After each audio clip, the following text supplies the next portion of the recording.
Forbidden Desires by Black authors.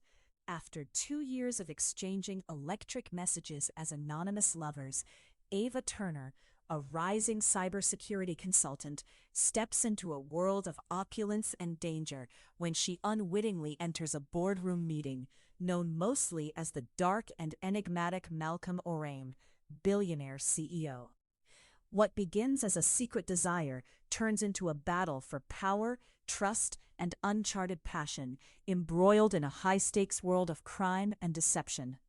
As they fight against external forces that threaten to tear them apart, Ava must confront her own fears and acknowledge the depths of her desire, all while Malcolm harbors a shocking secret that binds their fates together more tightly than she ever imagined. Will love conquer their differences? Or will their buried truths destroy them? Chapter 1. Anonymous Connection. Are you afraid, Ava? The question hung in the air between us, a strange charge enveloping my dimly lit apartment. My laptop glowed in front of me, illuminating my fingertips that hovered over the keyboard, the words of our conversation skimming like raindrops on a window pane. Malcolm, my mystery, my enigma, had a way of distilling everything down to its sharpest essence, his voice an intoxicating drawl that made my heart race. Afraid? Of what? A multi-million-dollar cybercrime organization? Not worried at all. I shot back, my tone weaving humor with defiance. I leaned back in my chair, intentionally tilting my head so loose curls cascaded over my shoulder, an attempt to draw him in further, to reveal the playfulness that belied my usual guarded demeanor.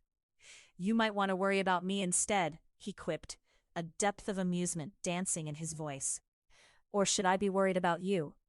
My pulse quickened, and I stole a glance at the clock on the wall. Midnight loomed, but the thrill he ignited eclipsed the fatigue worming its way into my bones. Unless you've got a secret identity as a villain plotting world domination, I think I'm fine. I've more than held my own in tech battles, trust me. Ava, he said, the gravity of my name on his lips feeling brand new. You don't know half of what I'm capable of. Why do I get the vibe that your idea of capability is as dark as a moonless night? Because you're smart, Malcolm responded, his voice lowering, a deeper note of sincerity cutting through the banter. And perhaps a little too intuitive for your own good. He didn't realize how deeply those words landed, slinking through my defenses. Was I intuitive, or just furtively desperate for validation? My internal landscape might have been a tangled heap of wires and skyscrapers, yet Malcolm made it feel like a field of wildflowers, precarious but inviting, and oh, so dangerous. I could say the same for you, I retorted, a sigh escaping my lips despite myself. The tension crackled like an electrical storm as I caught a glimpse of my reflection. The soft light flickered and cast shadows across my skin, and suddenly I was struck by the stark contrast of my drab surroundings against his voice smooth, rich, layered like dark chocolate. My heart raced not solely from the thrill of our conversation, but from the growing desire for something more than just exchanges behind a screen. Tell me something true, Ava, Malcolm said, drawing me back to the moment. What is it you really want? The puppies huddled at my feet, their soft whimpers evidently annoyed by the late hour and my distraction.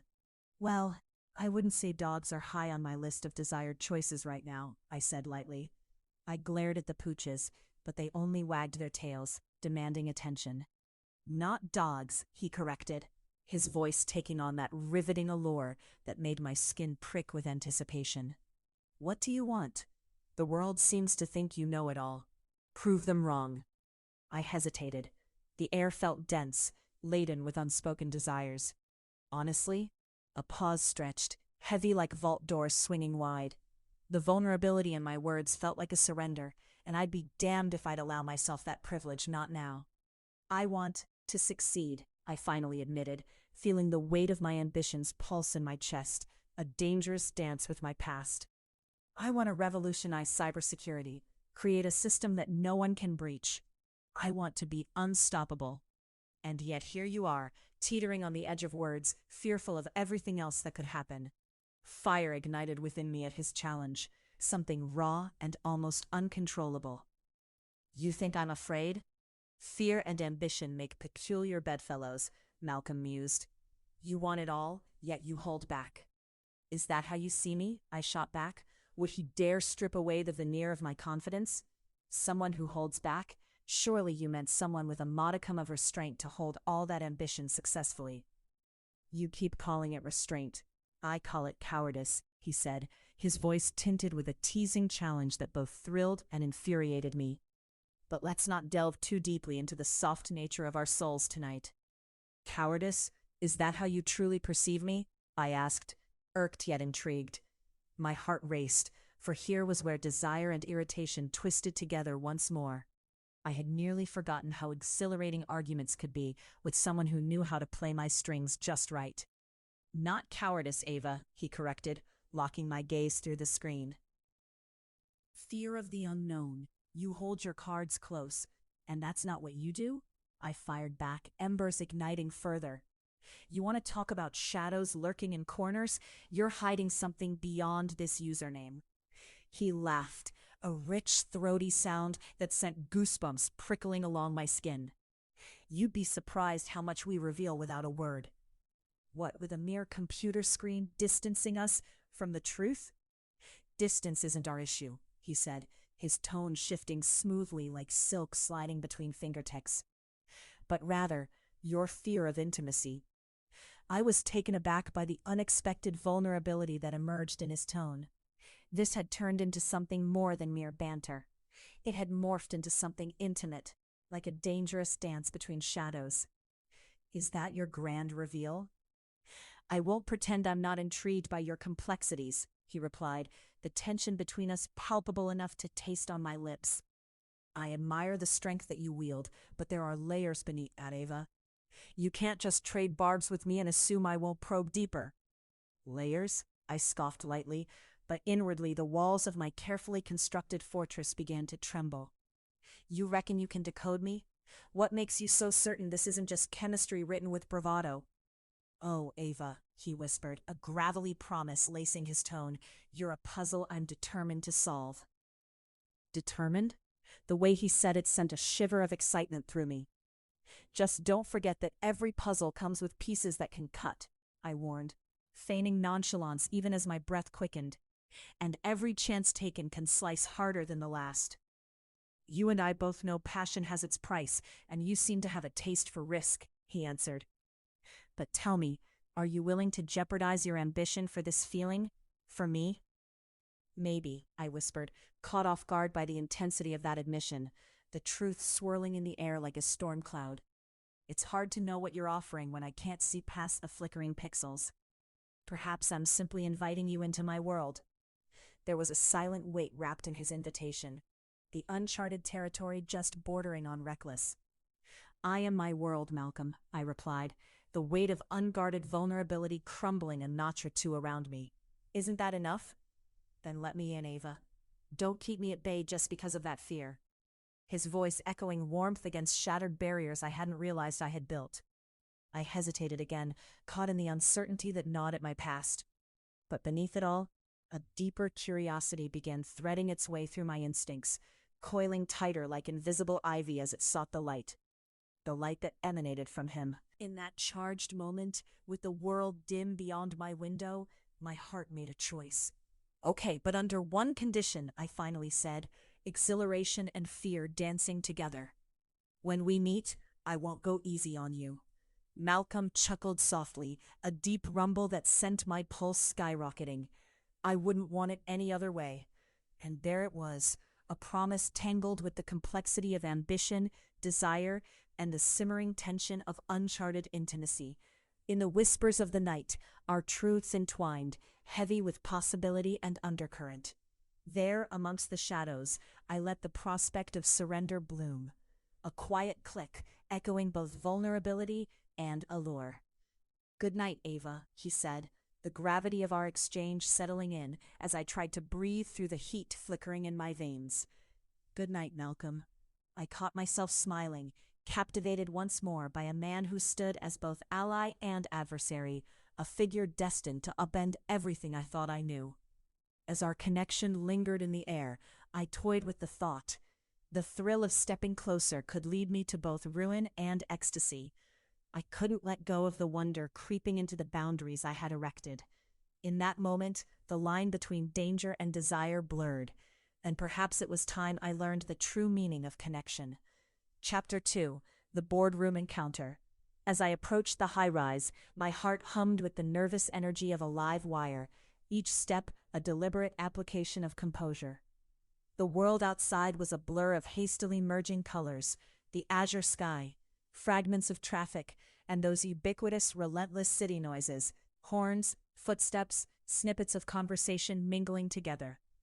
I let out a deep breath, the cool metallic scent of the polished steel and glass building drawing me into its embrace. The elevator door slid open with a mechanical sigh, forcing me back into the realm of reality. I wasn't just walking into any meeting today. I was stepping into a lion's den. "Good luck," Janine shot me a wink as I exited. Her intoxicating laughter lingered like a warm hug. I'd gotten accustomed to her light-hearted encouragement, yet today felt different. My grip on my laptop bag tightened, a comfort, a weight of potential discoveries about to unravel. I arrived at the vast boardroom decked in rich mahogany, its glory marred only by the harsh overhead lights that glared down on the long rectangular table. There he was, Malcolm Orane, who had somehow transformed from an alluring figure behind a screen to this, a commanding presence, sitting at the head of the table, his fingers intertwined in what could only be described as an art form, his steely gray suit tailored to perfection, a soft hairline glimmering under the lights as he engaged in deep conversation with a couple of executives. "Wow, I didn't realize we were meeting royalty today," I quipped, attempting to lighten the tension in my chest. Malcolm's expression shifted as he set his gaze upon me. The intensity made my breath falter. "Ava Turner, you made it," he drawled, his voice smooth yet booming, echoing across the spacious room like a flattering invitation. His ease with words struck a note deep within me, and I fought to suppress both my excitement and the dizzying swirl of insecurity. I sidled into the room, pretending to check the agenda on my tablet while observing him in my peripheral vision. The way he carried himself, so effortlessly magnetic yet intimidating, was mesmerizing. "Malcolm, you can't be serious about bringing her into this project," one of the executives interjected, his tone dripping with condescension. The way he glared down his nose insulted me more than the words themselves. "She's just an assistant, right?" The air crackled with tension, and I straightened, setting my bag down. "Actually, I'm lead cybersecurity strategist," I corrected, injecting confidence into my voice. "This isn't just another meeting. It's about understanding the implications of the threats out there." Malcolm's lips curved upward ever so slightly. The glint in his eye told me he was enjoying this. "I think Miss Turner could very well surprise you. She certainly surprised me." I shot him a glance, surprised at the unexpected support. The warmth that spread across my chest was an uninvited guest. "Surprised or not, enforcing boundary protocols isn't the same as leading the discussion," the executive retorted, crossing his arms like a schoolmaster sizing up a wayward student. "Then perhaps we should find out," Malcolm replied coolly, his voice calming yet formidable, a river carving through solid stone. "Ava, why don't you walk us through your assessment?" My heart thundered, a mixture of thrill and dread coursing through me. "Sure, let's get started." Standing at the head of the table, beside Malcolm, felt both surreal and daunting. His tall frame slightly leaned toward me, as if he were not just my protector, but my shield against the biting condescension. As I began outlining potential vulnerabilities in the company's new initiative, a rhythm developed between Malcolm and me. He interjected thoughtful questions with complimenting suggestions, and the room's demeanor started to shift. Doubt melted into reluctant intrigue. Eyes blinked awake, and I saw firsthand how Malcolm's confidence elevated the space around him. The unyielding executive finally acknowledged me with a begrudging nod. I could almost feel Malcolm's pride radiating as I navigated the discussion. There was magic in the air, a relentless current of unspoken possibilities between us. But then the moment slipped. A shadow crossed my path as Malcolm's phone buzzed incessantly on the table. He scanned the screen, brow knitting in concentration. "Excuse me," he murmured, rising and stepping out of the boardroom. "Great. He leaves the puppy with the wolves," someone snickered discreetly. The room erupted in uncertainty. Momentum dissipated as chatter swirled. My fingers fumbled with my tablet, dread pooling in my stomach. Alfred, that executive, eyed me like a vulture scenting weakness. What was that again? Some glorified cybersecurity pitch? "Best to leave the real work to those who understand business," he smeared, not bothering to hide the condescension. "Real work?" I shot back, uncharacteristically bold. "You might want to check again. I've been immersed in the industry long before your last board meeting." The ambiance shifted. The weight of the exchange sparked tension among the other attendees. I glanced at the door, wishing for Malcolm's return. I needed that anchor right now, his confidence a tether I desperately clung to. It troubled me, the way my skin tingled at the thought of him. I cleared my throat. "Perhaps I don't need to justify my credentials to you." Alfred scoffed, crossing his arms. "This isn't a pity party, Ava. What are you really offering?" "Constructive cyber resilience, something this company desperately needs," I emphasized. But my gaze drifted toward the door again, longing for Malcolm's elusive presence. Moments stretched into tense silence until he re-entered, expression sober. His eyes flicked quickly towards mine, a tension lifting momentarily in the atmosphere. I felt buoyed. My heart surged. "Everything all right?" he asked, his voice a soothing balm. "Just a friendly discussion regarding your stakeholders," I replied dryly, gesturing with a slight wave towards Alfred. Malcolm's jaw clenched, and I recognized that dangerous glint in his eyes. "You're all experts here, but let's remember who brought us together." Beneath his words lurked a tempest, and I couldn't help but marvel at the depth of his protective instincts. The boardroom energy shifted again, Malcolm's authoritative presence clearly redefining hierarchies. As discussions turned back to work, the sound of Malcolm's phone buzzing again cut through like lightning. He shot me an apologetic look, stepping away as he answered, a low murmur cutting through my already swirling feelings. "Where were we?" he asked upon his return, a slight smile breaking through. I was powerless against its potency, a smile that hinted at revelations yet to unfurl. "Perhaps keeping dumb stakeholders in check," I suggested, that spark of playfulness igniting again. He chuckled softly, that low, worn sound resonating just a little too close to my heartbeat. "No harm intended. Let's continue." At one point, his fingertips brushed against mine as he leaned in, igniting a flame that made me shiver with unexpected thrill. Those fingers, a blend of warmth and command, relayed a message entirely unspoken. I was transfixed. In the midst of the high-stakes meeting, our tension simmered just below the surface, punctuated by quick, heated glances, the unguarded moments telling stories louder than our actual words. Each clash of ideas, the way we sparked off each other, felt like dancing on the precipice of something both thrilling and dangerous. After what felt like hours, the meeting drifted to a close, an uneasy consensus emerging. But I couldn't shake the magnetic pull of Malcolm's presence. The way he caught my eyes in fleeting, weighted moments was intoxicating, my heart racing with each pulse of his energy. "Fantastic job," he praised as the room emptied, his voice lowering to that husky baritone I had grown to admire from a distance. "Thanks, but I wouldn't still be standing if it weren't for your, charismatic interruption," I pointed out, biting back a smile. Malcolm stepped closer, his cologne, a blend of sandalwood and something far more intoxicating, enveloping me in a dizzying haze. "There were too many egos in that room. You proved you could hold your ground. I admire that." Do you now? I raised a brow, fighting the urge to lean into him.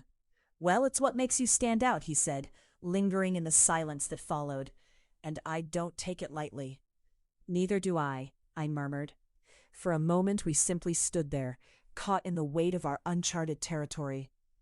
Just then, Malcolm dashed off to take another urgent call, leaving me, again, on the edges of a thrilling trend, my mind whirling with what was next to come.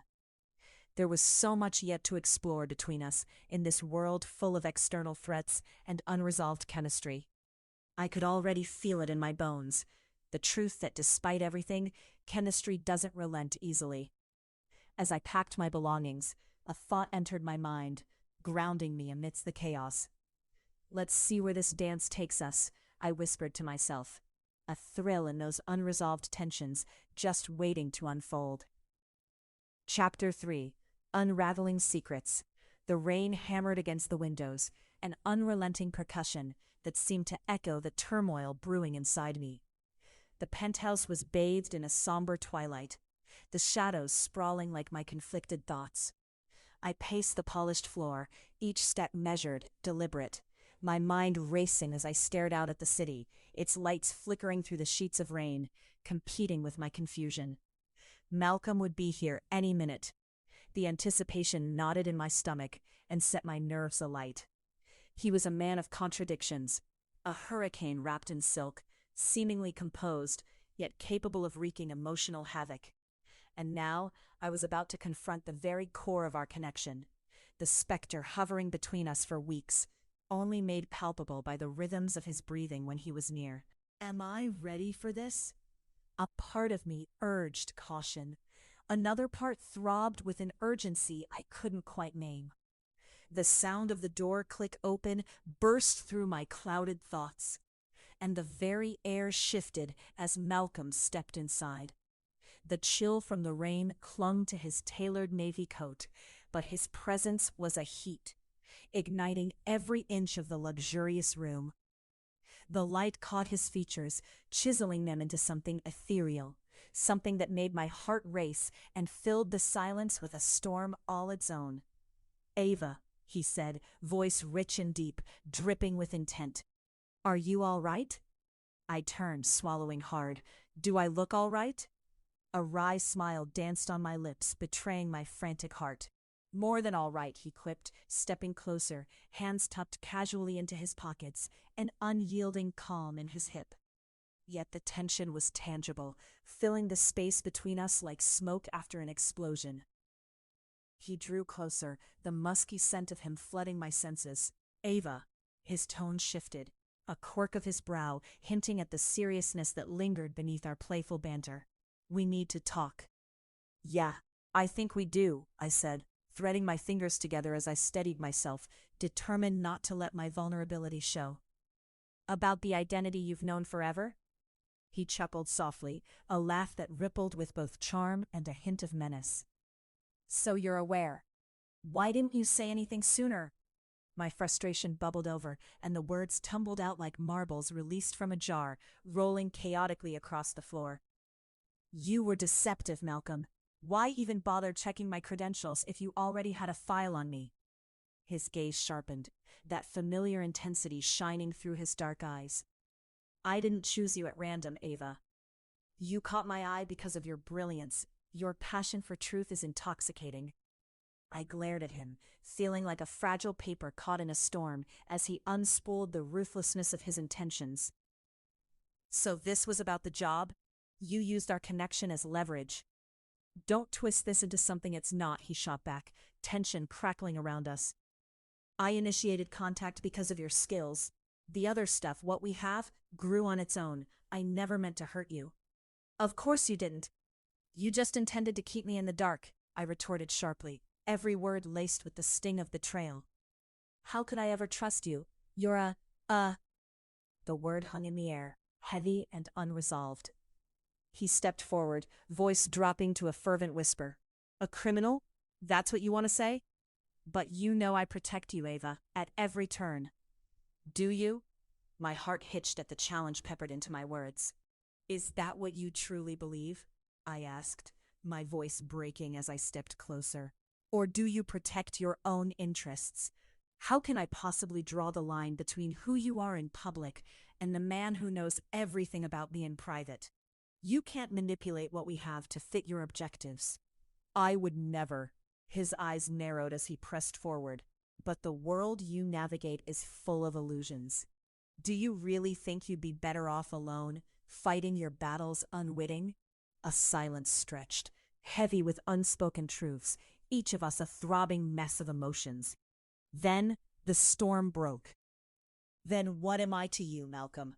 Just a pawn? My voice quivered, trapped somewhere between fury and a yearning I couldn't articulate. He was close enough for me to feel the heat radiating from him, an anchor at the center of my tempest. I think that's precisely why you need me.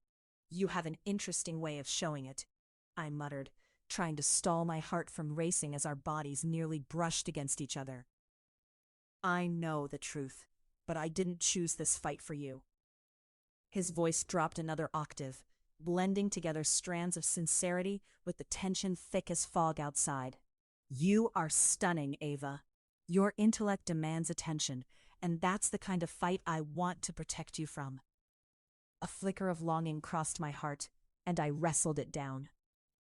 What are you protecting me from? Yourself? No. His breath hitched. From those who wish to see you caged, light in dark times. The heat of the argument flickered, igniting into something more. It settled on us like embers, and before I could think of another quip or retreat behind the walls I worked so hard to build, he closed the distance. His lips were suddenly on mine, a collision of fierce yet tender need. I gasped against him, surrendering before I had the chance to resist. The taste of longing met the rich warmth of his mouth, spiraling through me like the chaos surrounding the heavy downpour beyond the glass. It was a storm I couldn't control, nor did I want to. The heat deepened as our bodies melted together. Passion was no longer a mere clash of wills, but a powerful revelation. His hands traveled down my back, spreading fire and igniting every barrier I had up until this point. I wrapped my arms around his neck, drawn into a wild dance where every argument fell away, melting into the delicious thrill of desire. But the weight of our fight lingered like a shadow, teasing the edge of the bliss as our lips moved together, the rhythm quickening. It felt like climbing higher in a spiral of passion that fought against the tether of reason pulling me down. "What do you want, Ava?" he murmured against my mouth, pulling away just enough to gaze into my eyes, sincerity deep in his own. "What do you really want?" "Honestly," I breathed, heart pounding against the wall of his chest. "I want to stop fighting this fire." He smiled, wickedly, the corner of his mouth lifting as he drew closer again. "Then let it burn." In an instant, the walls I built felt as fragile as gossamer threads, unraveling as we spiraled deeper, both in intimacy and confession. The storm raged around us, the rain thrumming on the glass like a passionate audience to our unfolding script. And when we clutched each other tighter, that urgent need turning into an insatiable hunger, the world outside fell away, leaving only the electric charge coursing through our shared touch, the memories of every accusation morphing into a dance of trust. Each breath, each intimate exploration echoed in my heart, transforming the tumult into beauty. In that moment, perhaps we became the perfect chaos, just like the storm that had brought us here. But the truth hovered like a specter, yet to be confronted. What happens when the storm calms? Chapter 4, Ghosting Malcolm. "Ava, are you even listening to me?" Malcolm leaned against the table, his gaze piercing through the layers of my pretension. He had the uncanny ability to peel back the facades we all wore like armor. The conference room was all cold steel and glass, the city sprawling out behind him with its chaotic hum. But in that moment, it felt as if we were suspended in our own atmosphere, thick, electric.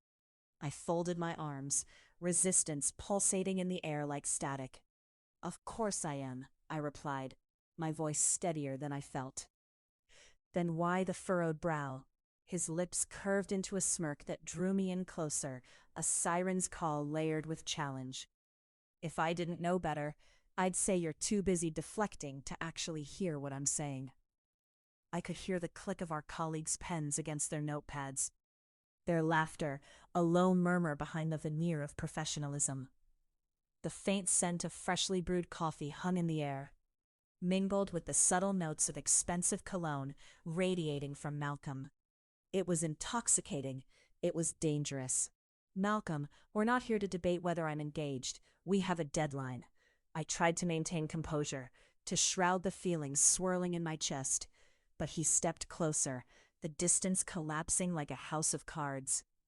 "Aren't you tired of deadlines?" he asked, his voice now a low drawl that sent warmth radiating down my spine. "Tired of pretending that your world is black and white? This us could be sensational." My pulse quickened despite my better judgment. I was teetering on the precipice, caught between the unyielding call of my professional ambitions and my desire for this man who dared to challenge everything I knew. "Malcolm, you know why we can't, why I can't," I insisted, searching for an anchor amidst the rising tide of my hopes and fears. "Because you think it would diminish you," he exclaimed, his passion electrifying the air. "You equate surrender with weakness, when it could be the key to unlocking your full potential. What do you see me as, Ava? An obstacle? A competitor? You know what you are to me." The words wrenched themselves free, heavy with unspoken truths. I felt exposed, laid bare against the polished table. Silence draped itself between us, thick and uncomfortable. Malcolm's expression shifted, the raw brilliance of his smile flickering uncertainly as the weight of my confession sunk in. The team's idle chatter disintegrated into muted whispers as the tension snapped. "Why are you ghosting me?" he finally asked, breaking the charged quiet that withheld the world around us. "You haven't replied to my messages in days. Do I need to put it on my calendar, the day you decide to cut me out?" "You know why," I replied with a quiet frustration that barely masked the nervousness swirling within me. "Enlighten me," he quipped, but then his smile fell, replaced by a mixture of concern and something akin to desperation. I inhaled slowly, feeling the cool air prick against my warm skin. "Because it complicates things, because I'm trying to do what's best for my career, not get tangled in whatever chaos this is between us." The words tasted bitter on my lips. "But is best really what you want?" he returned, his eyes searching mine. "Or is it just safe? Because I can promise you, what we have is anything but safe."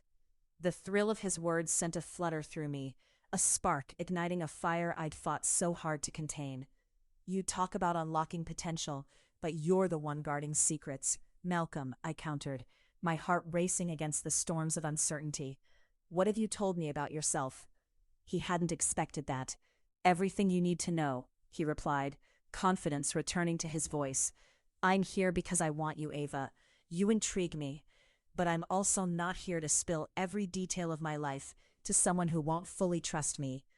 I dismissed his implication, nudging away the splinter of insecurity scratching at my resolve. "Trust comes with transparency." His expression hardened slightly, the ease slipping into something sharper, more dangerous. "Fine. You want transparency? Here's a fact. I've been aware of who you are since our first interaction." The room spun at his confession. "What do you mean?" "I knew your skills, who you worked for, even your family background." He pushed himself off the table, stepping closer still until the air thickened between us. "And I didn't choose you at random. I wanted to provoke you, challenge you, and look where that's led us."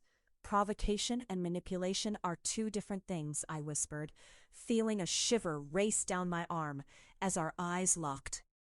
"Then call me your irresistible antagonist." The intensity of his gaze locked me in place. "But I've no intentions to let you go so easily, not when I can see what we could build together." My heart pounded, each beat, embodiment of every battle waged within me. Yet it was not just passion scattering my resolve. It was fear sent forth from the shadows, the worry that I might collapse into chaos if I let this man breach my world. Malcolm, I swallowed hard. I can't do this. I can't risk us. For a fleeting moment, an understanding stretched between us, a palpable truth that clashed against the very nature of our reality. I turned away, heart racing as I retreated to the door. But I didn't expect him to stride after me, voice low yet uncompromising. Where are you going? Home. It came out sharper than intended, my hand catching the door handle, my entire body tingling with an adrenaline I couldn't contain. I know you're feeling it, he pressed, this attraction, this connection that prickles under your skin. You're ghosting me because you're afraid of falling into something you can't control. Turning, I met his stormy eyes, infuriated yet captivated. And what does that make you? My failure? I'm not saying that, he argued, frustration like a beacon in his voice.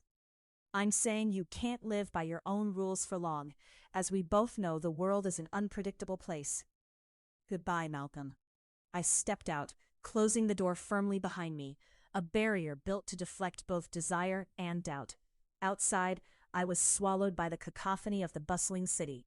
It was overwhelming, and the neon lights flared before my eyes, blinding me for a moment until I shoved my hands into my pockets, trying to compose myself. The surge of freedom dissolved quickly into anxiety as I replayed our charged exchange. I had chosen silence. I had chosen to cloak myself in my own principles. A buzzing sensation pulled me back to the reality of my phone vibrating against my thigh. A message from Malcolm. What if you don't ghost me? What if instead you decide to embrace what this is?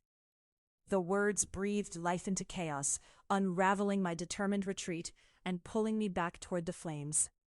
A shiver danced down my spine, desire igniting, even as the specter of my choices loomed heavy.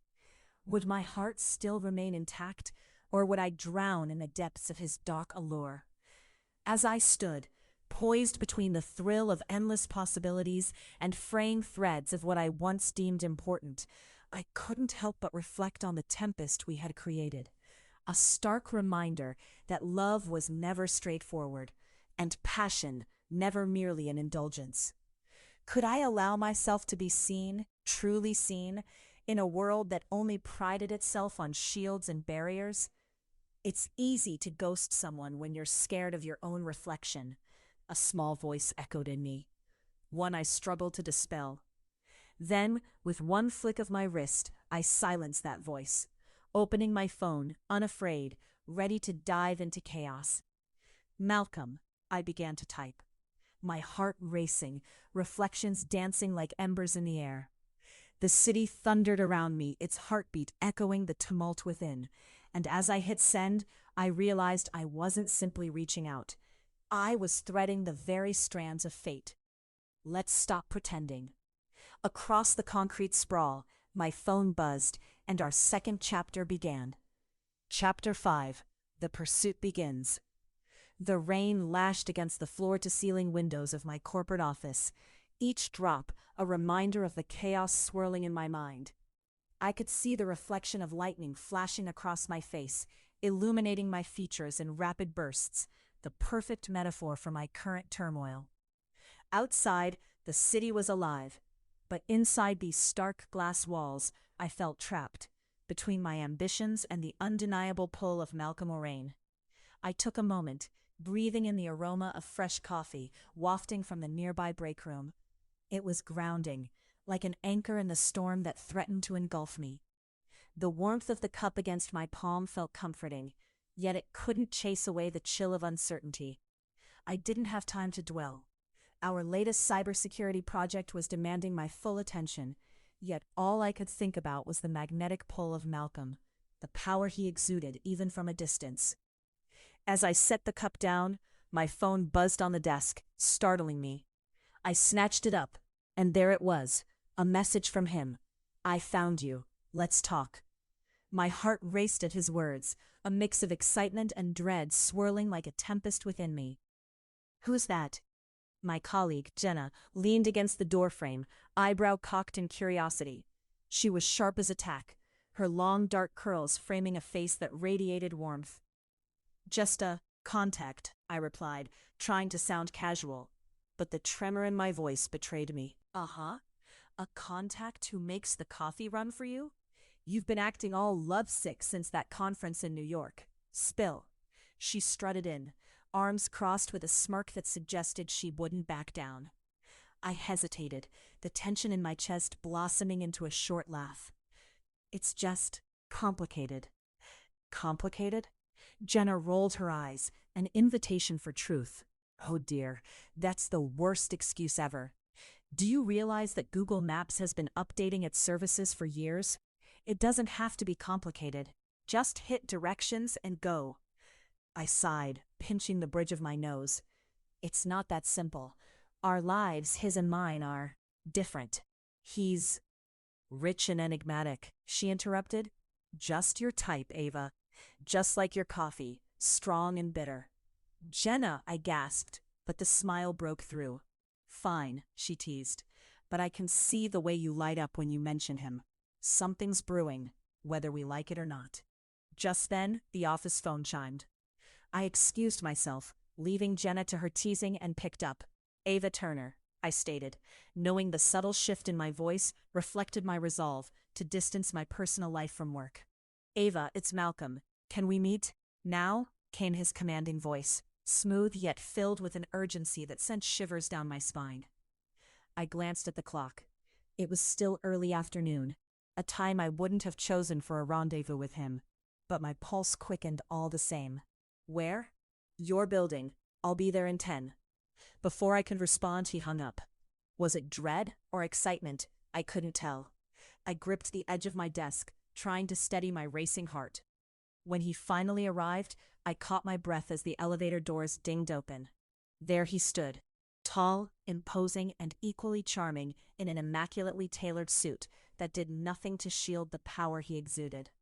My fingers twitched at the thought of touching him, but I reined it in, forcing myself to maintain an air of processional indifference. "Malcolm," I nodded, trying to keep my voice steady. "Ava." He stepped forward, the distance between us narrowing, as the ambient noise of the busy office faded away, the world fading into a mere backdrop of our heated connection. His gaze bore into mine, unsettling yet familiar, stirring a wild tempest of emotions I wasn't quite ready to confront. "We need to talk about what's happening between us."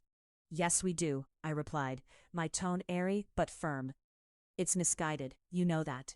He turned, leading me towards the small conference room adjacent to my office. I could smell the scent of his cologne, cedar and musk, a dynamic contrast that ignited something fierce inside me. Once inside, he closed the door, and the tension in the air became palpable. "Misguided?" he repeated, stepping closer, his voice a low murmur. "Ava, it's anything but. You know it too." I stood my ground. I have a career to think about.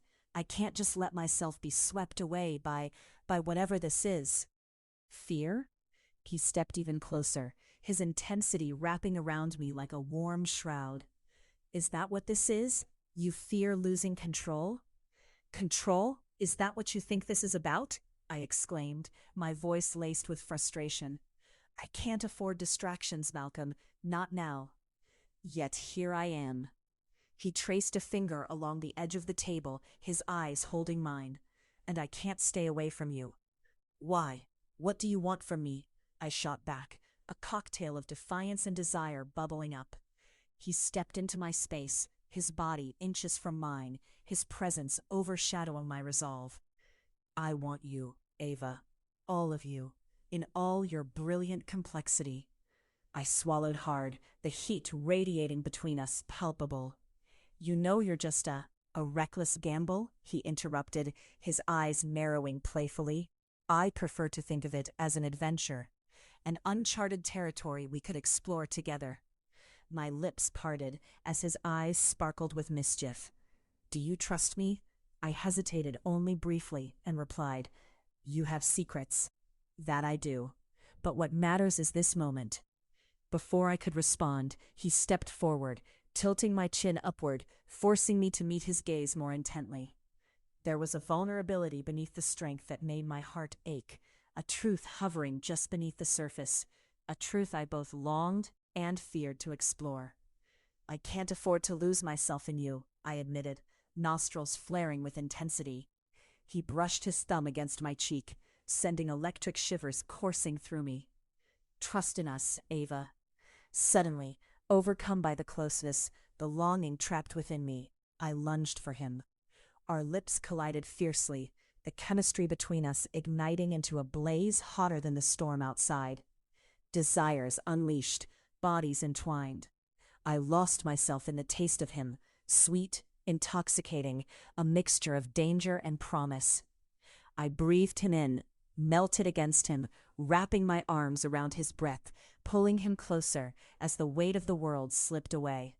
Desires crashed into one another as our mouths moved together, a dance of urgency and need. Caught in the intoxicating rhythm, my fingers tangled in his hair, feeling its silkiness against my skin. He deepened the kiss, promising a level of passion I hadn't anticipated, one that left us breathless and desperate for more. A perplexing mixture of elation and fear filled the void within me. This was dangerously intoxicating. We parted, both panting, our foreheads resting against one another. "See, we're already lost," he whispered, a teasing smile breaking through the tension. "You've lost control, Ava.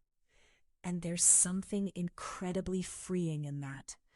I retorted, breathless. "You don't get it. This isn't just a fling for me, Malcolm. It's a leap I'm scared to take." "Then let me catch you," he murmured, brushing his lips against mine one final time.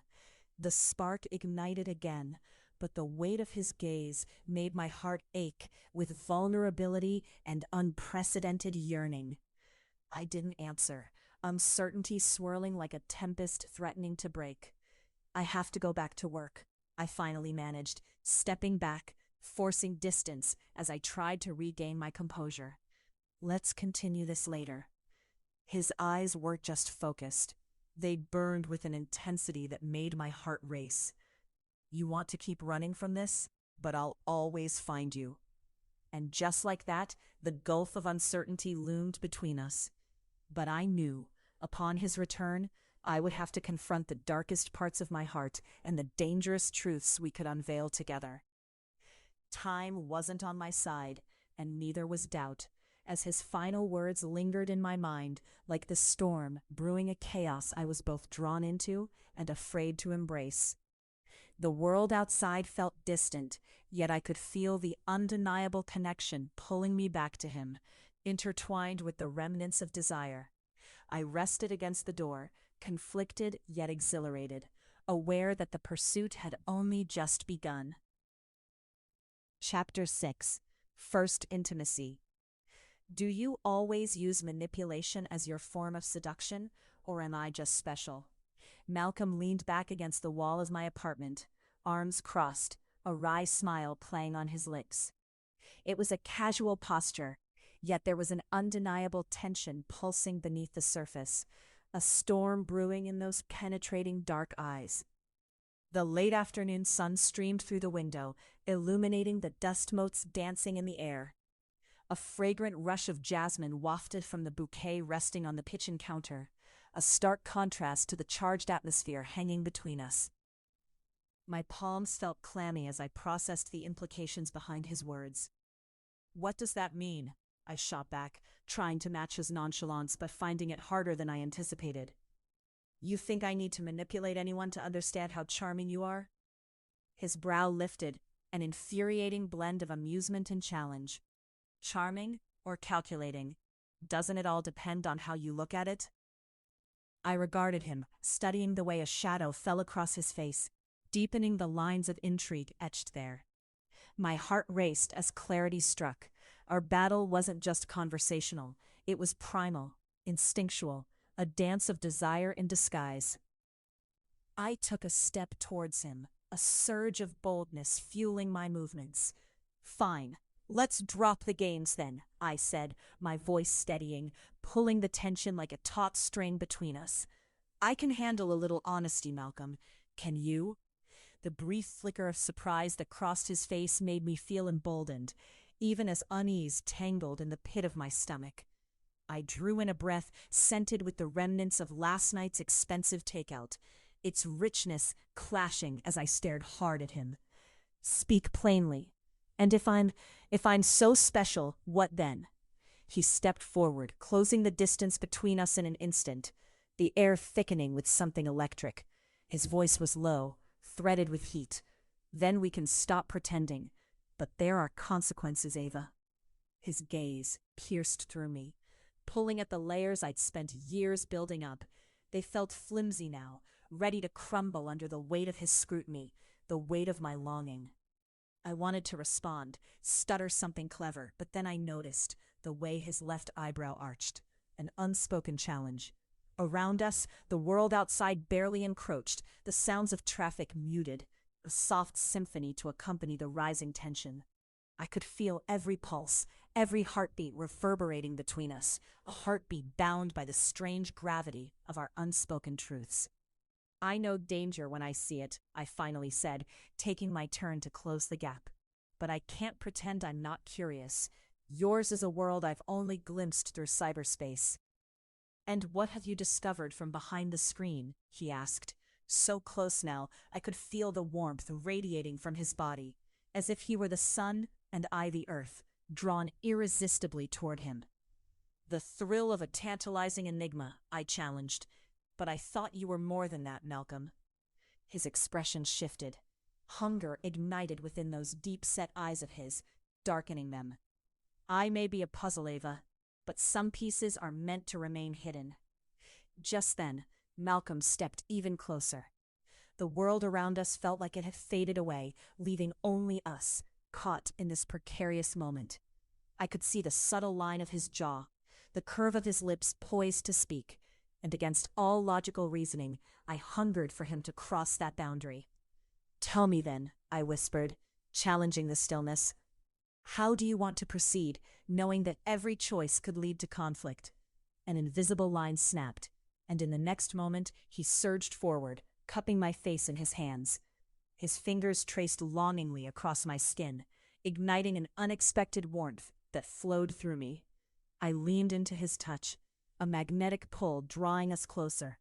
And there was that friction, a moment that felt both poised on a precipice and achingly alive. Then he kissed me, firm and passionate, not tentative, but claiming.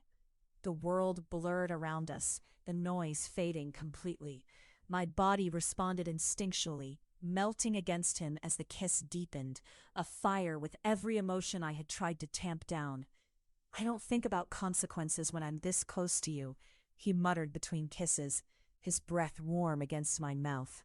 I want this, Ava, now. I lost myself in the moment, treasuring the gleam of his eyes, the strength in his arms as they surrounded me. The walls of my carefully constructed reality crumbled, replaced by the urgency of our shared heat. Every ignited nerve sang beneath my skin, desire igniting as he pulled me even closer. Then came a sudden crackle of tension, and I was jolted back to the conversation we'd been having. Malcolm, wait. He hesitated, the wild glint fading for just a second. What is it? I can't just dive into the deep end without knowing what's at stake, I gasped out, attempting to gain back some semblance of control. I can't afford to trust blindly. Trust requires courage. His expression was earnest, a juxtaposition to the fire that had ignited moments before. But the truth twisted in my chest. I was scared, more scared than I'd ever let myself admit. Fine. How do I know this isn't just some plaything for you? My heart raced as I succumbed to the chaos of this moment. You've got wealth, influence, what do you want with me? Malcolm stepped back, his expression turning serious, the playful air evaporating completely. Ava, I've wanted the real you from the beginning. Not an ideal, but you. Do you know how rare that is? I searched his eyes, looking for something substantive in a sea of uncertainty. Fine. But this, whatever it is, it cannot be frivolous, I insisted. Every choice comes with consequences, remember? His gaze softened, and I saw the shift in him. Something further revealed. Then let's agree to be bold and fearless, even if we stumble, even if we fall. You want a reckless leap of faith then? I teased, a mix of nerves and excitement sparking anew. Only if you're ready to take it with me. With a mischievous smile, he leaned in again. Just as our lips brushed together, the tension broke beneath the weight of all the words left unsaid. I kissed him back, feeling every bit of pent-up longing surge like the tide between us. Then it looks like we're in this together, I murmured against him, embracing the thrill of surrender. As the kiss deepened once more, the world melted away again. I surrendered to this moment, heart racing along with the surge of uncertainty, tempered by bliss. Every realization melded into something beyond understanding, pulling me closer into him, daring us both to step forward into the unknown together. Then his hands were on my waist, tugging me closer until I could feel the rapid heartbeat against his chest, and it galvanized me. Our breaths mingled in the shared space of an intimate secret, one we both ached to explore.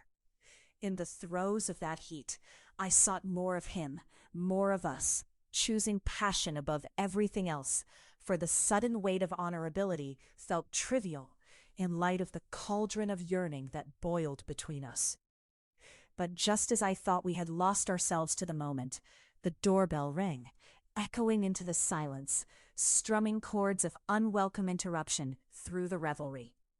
It thrummed like an unwanted reminder, a jarring reality check. I pulled back, breathless and disoriented. Who could that be?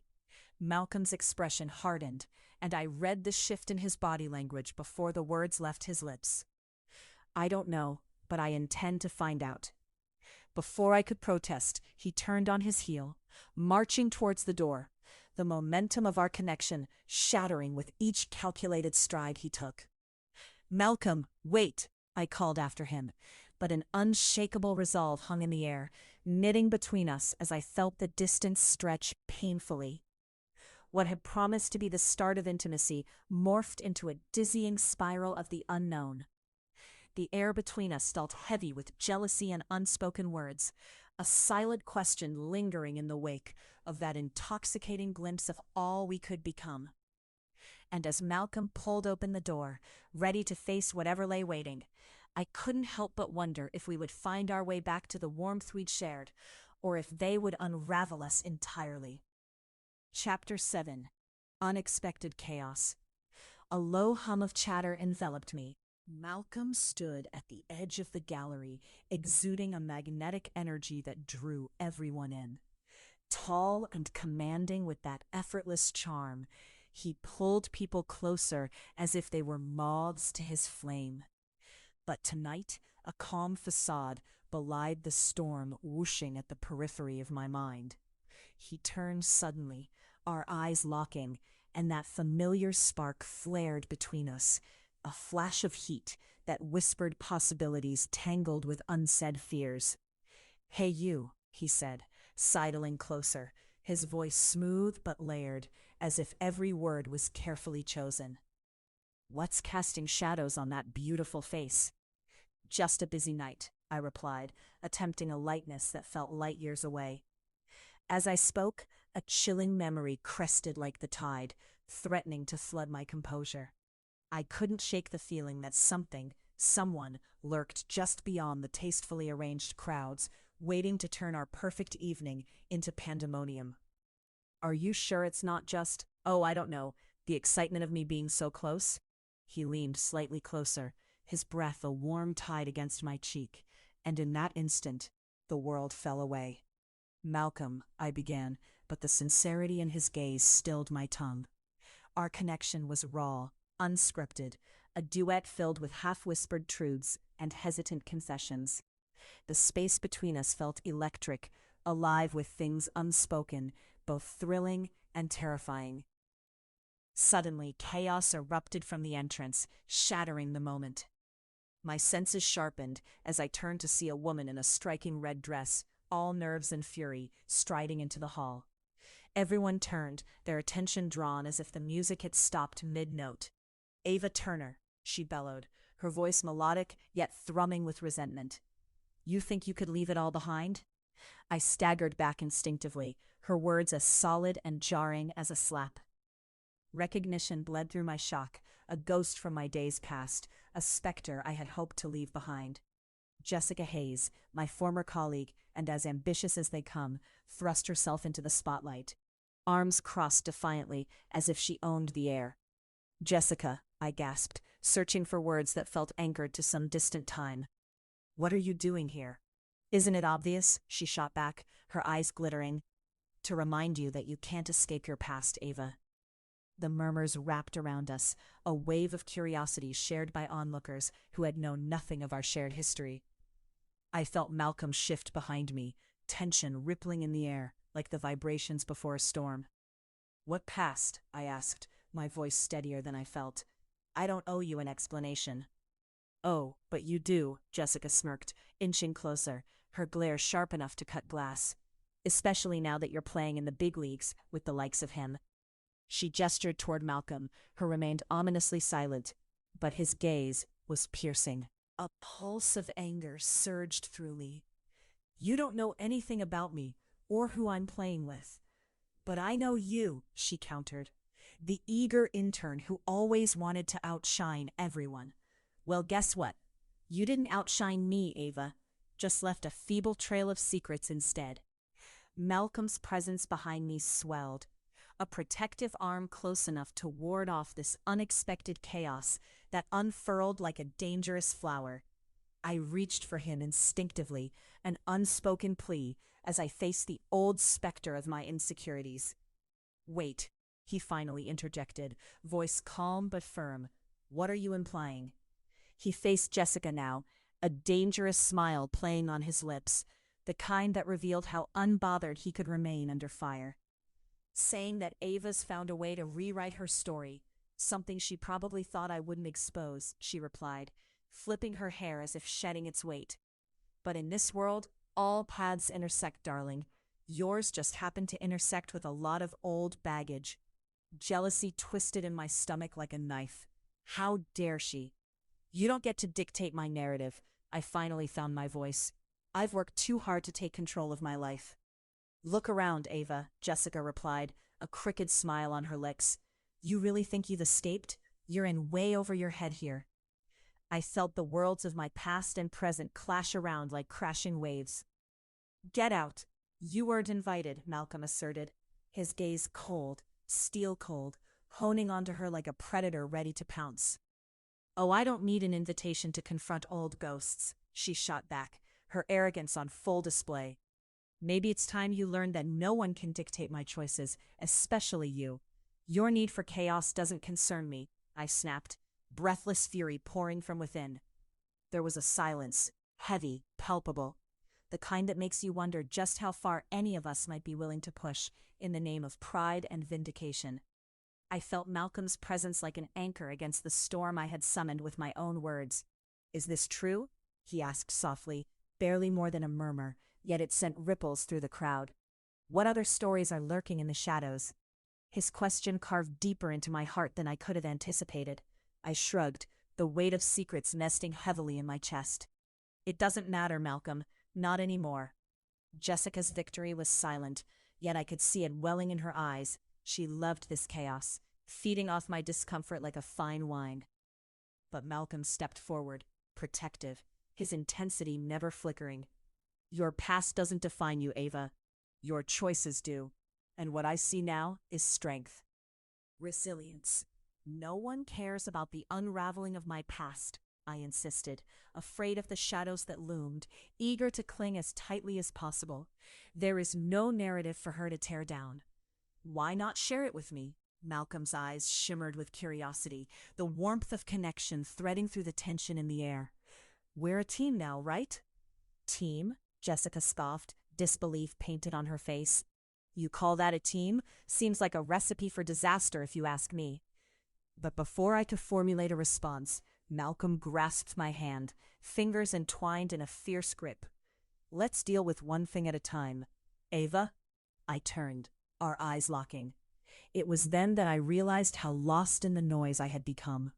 His steady gaze grounded me in a way I hadn't anticipated, reminding me that amidst the tempest of the past, our present was yet to be won. "Let her speak," he commanded quietly, and within that, I felt the boundaries of his respect. I inhaled sharply, summoning that strength I had cultivated beneath layers of ambition and fear. "Jessica, my past may be complicated, but it's mine. You don't get to repurpose my life story to feign superiority. No one invited you to rewrite history." The applause from the audience caught me off guard, a gentle echo of approval mingled with disbelief, as the sea of elite faces watched, captivated by this unexpected drama. But Jessica's laughter rang out, hollow. "Trust me when I say, Ava, this isn't over. We all have our secrets, don't we? Yours just have a way of trickling back." Before I could latch onto the retort simmering in my throat, she turned, sweeping herself away as effortlessly as day turns to night, leaving the crowd buzzing and my heart racing. "What secrets does she think she knows?"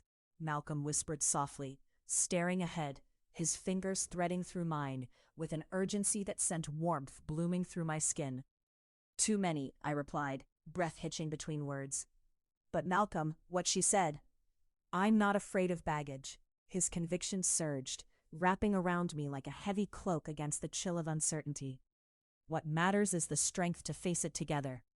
It's just noise, Ava." As the silence wrapped us in its embrace once more, I let myself lean into the steadiness of his frame. Every moment with him exuded substance, passion, and desire, igniting my soul in a way chaos could never tarnish. "Together, then," I ventured, the weight of our connection blazing a trail through the cacophony of doubts. "Together," he affirmed with a gentle seriousness, anchoring our entwined hands in a promise that resonated amidst the chaos. In the midst of unraveling pasts and uncertain futures, I felt a surge of defiance course through me. Love may be fleeting, but trust would be our winning hand. And against the swirling questions of who I was and where I was going, I realized I had just found my place. As the gallery resumed its rhythms, laughter and cheers breaking the reverberating silence, I held on to the profound truth. Sometimes unexpected chaos sets the stage for profound transformation. Chapter 8. Vulnerable Confessions.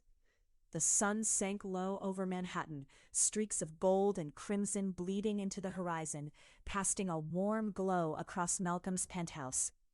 I stood by the expansive floor-to-ceiling windows, hands curled tightly around a delicate crystal tumbler filled with aged bourbon, its amber liquid swirling as I fought off the nagging thoughts that echoed in the hollow chambers of my mind. The city sprawled below, alive with a cacophony of horns and distant laughter. But here, behind these glass walls, silence enveloped me like a thick fog, tangled with uncertainty and the ghost of our recent argument. "You really think I'm just some pretty face, don't you?" The words had slipped from my lips like a stray thought, but Malcolm's eyes turned stormy, and the smooth cadence of his voice had taken on an edge that cut like glass. "Ava, this isn't a game," he had shot back, frustration simmering beneath his calm demeanor. "You're one of the most intelligent people I've met, but you can't see what's right in front of you."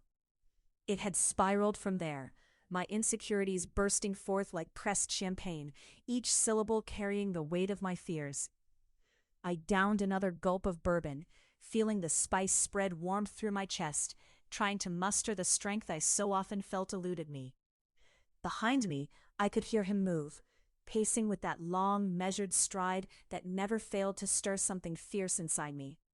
Malcolm had a way of commanding space, of owning the moment, and yet right now it felt more chaotic than ever. How did he make everything feel simultaneously electrifying and terrifying? "Ava," he finally said, voice low, closing the distance. I didn't turn around.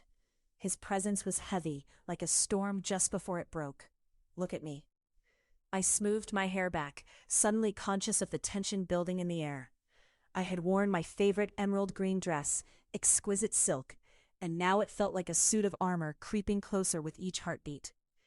I'm not ready for this, I whispered, emotions swirling within me. The sincerity and audacity of tenderness mixed with the fear of losing my carefully curated independence. It was a volatile combination that threatened to consume me. Not ready for what? He probed. His tone softened with an unyielding curiosity. To be vulnerable, I admitted. The words felt like a confession, delicate and frightening. I turned to face him, allowing the cool night air that seeped through the balcony doors to mingle with the intensity of the moment. You're you, and I'm just me. Just you? His dark brown eyes held depth, searching for something I couldn't quite grasp. You're so much more than that. I don't know how to make you see it. The air hung heavy, a pause that seemed to stretch into eternity, every heartbeat amplified. I've built this fortress, you know. Everyone, including me, knows how fierce I can be in my work. But deep down, my voice faltered, the truth frightening me more than I anticipated. Deep down, I'm terrified of being seen. And what if I see you? He asked, voice hoarse with challenge. What if I choose to see not just the work or the persona, but you? I swallowed hard, the bourbon leaving trails of heat in my palms. You can't. It's not who I am. I've always put my goals first, prioritizing ambition. Now I'm here with you, and I feel as if I've been stripped bare. In his silence, I sensed he was grappling with my truth, taking it in, processing. It reminded me of the countless late-night phone calls filled with laughter and tales of our lives before we'd met face to face, where our personas could breathe without the weight of expectations. Do you understand what it's like to fight and stumble, only to feel stripped of everything when your armor cracks? I continued, heart racing. You make me want things I thought I didn't need. You're intense. Intense is an understatement. He stepped forward, his fingers brushing against my arm, a feather-light yet powerful connection that ignited 1,000 questions in my mind. Ava, we're both in this. I just want to know you, the real you, along with all your complexities. I'm not asking for an infallible relationship, I replied, equal parts defiance and need. I'm not asking for us to be perfect. This isn't about perfection. It's about truth. His gaze held me captive, grounding me in that bittersweet tension of desire tangled with fear. What scares you more, losing control or losing me? I could feel the shifting tectonics of our relationship, the fragile fault lines where affection and ambition collided, demanding I confront the truth of my feelings just as fiercely as the world outside demanded my attention. Both, I breathed out, every word trembling. I don't get to choose. It feels like I'm on a precipice, and I can't step back because of everything I've fought to build. For a moment, the city pooled around us in a haze, a symphony of vibrant life, punctuated by the stillness anchoring us. I dared to meet his gaze anew. And yet, here you are, as daunting as the skyline. He smiled softly, that signature crooked grin that dismantled the defenses I so desperately tried to uphold. You underestimate the draw of a challenge. Or maybe I've grown too used to being the challenger, I replied, the spark of competition igniting again. There was a vibrant essence in him that I had yet to fully elicit, an energy that beckoned me closer, igniting the fire already brewing in my chest.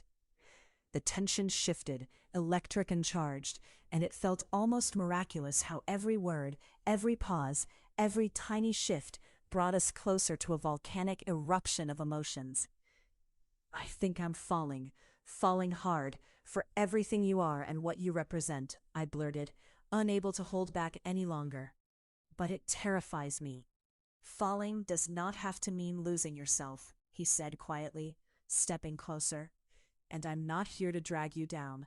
I want to stand side by side, but only when you're ready. A soft laugh escaped my lips, laced with disbelief and yearning. Stand side by side? You're not giving me a choice in the matter, are you? He took another step closer, inches apart now. I could feel the heat radiating from him. and suddenly the air thickened with an anticipation palpable enough to take my breath away. Not a choice, Ava, just a promise. Before I could respond, he leaned in, his lips brushing against mine in a feather-like caress, testing the waters, igniting every nerve ending in my body. I sank deeper into the kiss, melting into the warmth, his hands cradling my face with a tenderness that contrasted with the fire burning just beneath the surface. As our mouths moved together in a rhythm that felt both new and familiar, all the conflict, the chaos of the day, melted away, leaving behind a raw need that connected us on a primal level. I breathed, my fingers tangling in his hair, the depth of his kiss luring me into the intoxicating world of Malcolm. This can't be everything we are, can it? Or everything we could be, he murmured, drawing me deeper into him, the promise lingering on his lips as our kiss escalated, a battle of desires collided into passion. The kiss turned insistent, his warmth enveloping me, sealing me in a world where whispers of insecurity faded away. Malcolm, I gasped against his mouth, the fire spreading, bright and fierce. We have to talk about it all. Yes, but first, he breathed gravely, his breath warming my face before pulling me even closer. Let me show you why you can trust me. With that, he pulled me against him, his body firm and powerful, and suddenly we were tangled amidst the shadows and the glowing remnants of the city beyond the glass. The ultimate pause of everything we'd been fighting against. Lost in the embrace, the chaos of my fears became the very thing that ignited the conflagration sparking between us. And just like that, the fight gave way to an overwhelming need for connection, the walls melting away, piece by piece. As voices of honesty turned to whispers, and insecurities transformed into aching desires, all that remained was the promise of flesh meeting flesh, surrender dancing with exhilaration in the air around us, a testament to the burning truths we were about to discover. Let's figure this out, together. His voice lowered sweetly, and in that moment, giving myself to the hope flickering between us felt far more promising than any fear of vulnerability ever had. With the streets humming beneath us and the night wrapping around our desires, I vowed silently that this was not simply falling. It was flying, and there was no turning back. Chapter 9. Betrayal Brews. The conference room with its floor-to-ceiling windows overlooking the city's sprawling skyline felt less like a sanctuary for innovation and more like a fragile glass box ready to shatter under pressure. Sunlight poured in fierce and unforgiving, illuminating the dust motes that hung in the air, yet somehow igniting an electric tension that crackled between me and Malcolm. He stood at the head of the table, arms crossed, a fortress of resolve, but the storm brewing behind his dark eyes hinted at something far more feral. "Have you spoken to Collins today?" Malcolm's voice was low, measured, but it vibrated with something taut and anxious. The vibrant blue of his tailored suit contrasted against a backdrop of muted grays decorating the room. But it wasn't his appearance that snagged at my focus.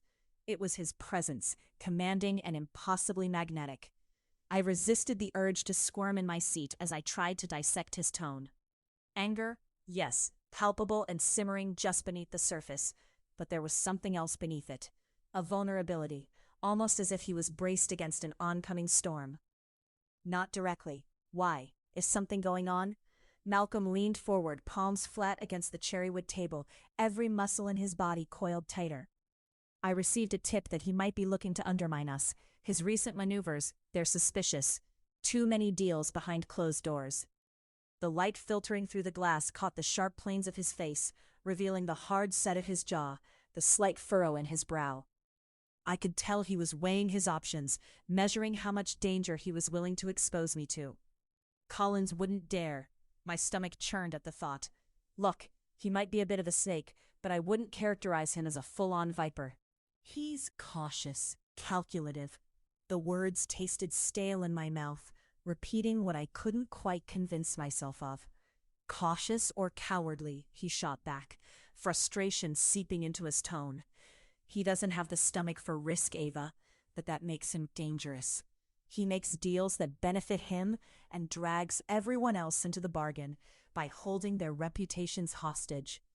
I tried to maintain eye contact, but found myself unraveling under his steely glare. Is this more about Collins or about you wanting to control every aspect of your life? You're not the only person in this equation, Malcolm. He bristled at my words, his body turning taut, and suddenly silence filled the room, heavy and pregnant.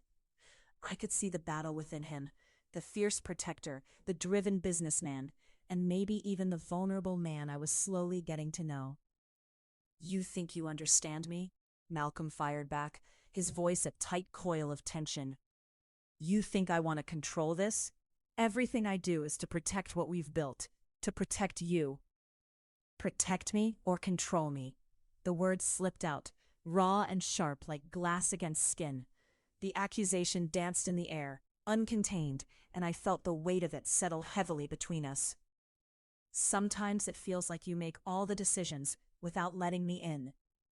He stepped closer, invading my space with the force of his presence, and my muscles tightened with a mixture of arousal and apprehension. Is that what you really think? That I keep you out?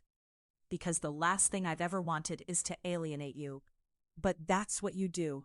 My voice climbed higher, a fragile edge resting upon those syllables. You take things in your own hands, like involving yourself with my work, like this whole Collins mess that could jeopardize everything.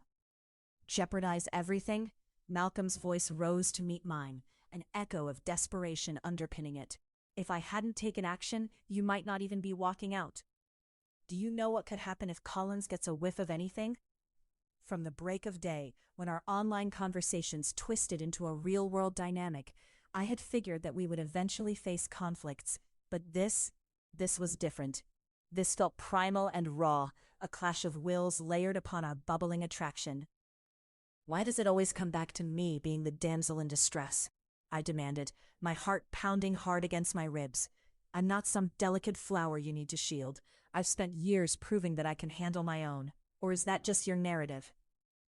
The tension connected us even as it separated us, the air thick and tinged with the scent of clashing emotions.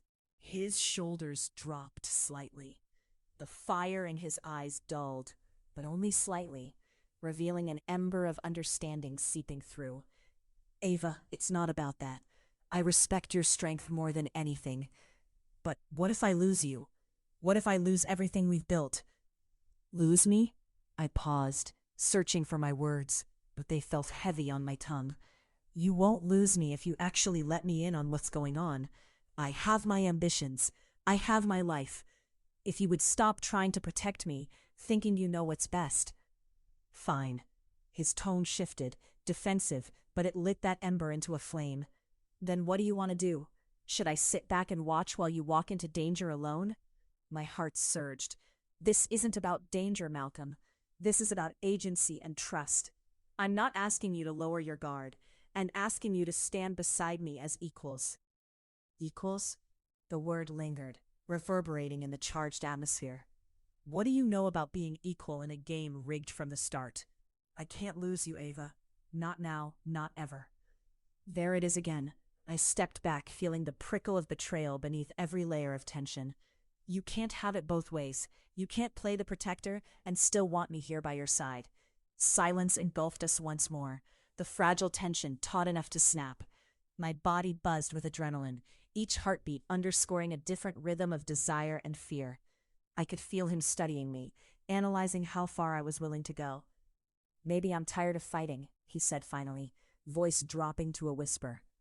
Maybe I want to lose myself, even for a moment. Before I could respond, he took a step forward, the distance between us annihilated in an instant. The time for words was gone. His hands, warm and desperate, grasped my shoulders, and he pulled me closer until we were nearly nose to nose. What are you doing? I gasped, my heart caught in a tempest of uncertainty and longing.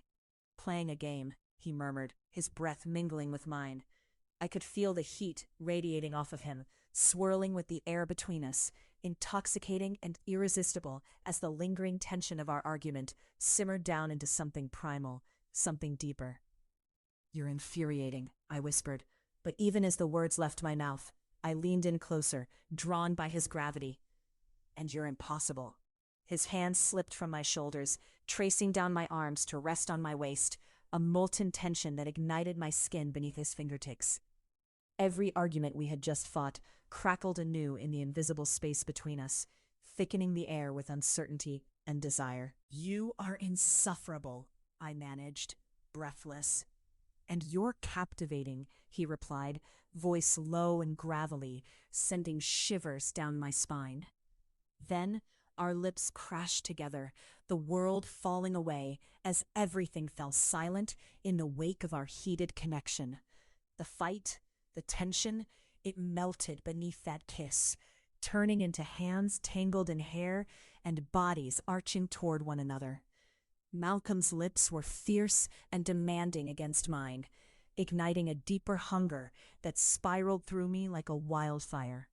My fingers curled into the smooth fabric of his blazer, pulling him closer as his warmth enveloped me, soaking away the remnants of the argument like a balm to heal. "Tell me to stop," he breathed against my mouth, though I could sense the unyielding need coursing through him. His touch explored my back, igniting sensations that roared through my body. It was a dance of passion and pain, confusion woven into every kiss. "How can I replied, my voice trembling on the edge of surrender. Our bodies melted together with a mix of urgency and desire that had been building since the first moment we met. I tugged at his jacket, releasing the formality that had concealed him, letting my hands roam under the crisp edges of his shirt. I could feel the firm, warm muscles underneath, inviting need.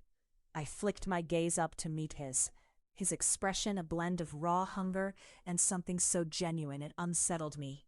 "What were we fighting about?" I murmured between kisses, lost in the moment, yet trying to anchor myself in something coherent. "Does it matter?" Malcolm pressed against me, sliding his thigh between mine, an inviting promise igniting our chemistry into a blaze.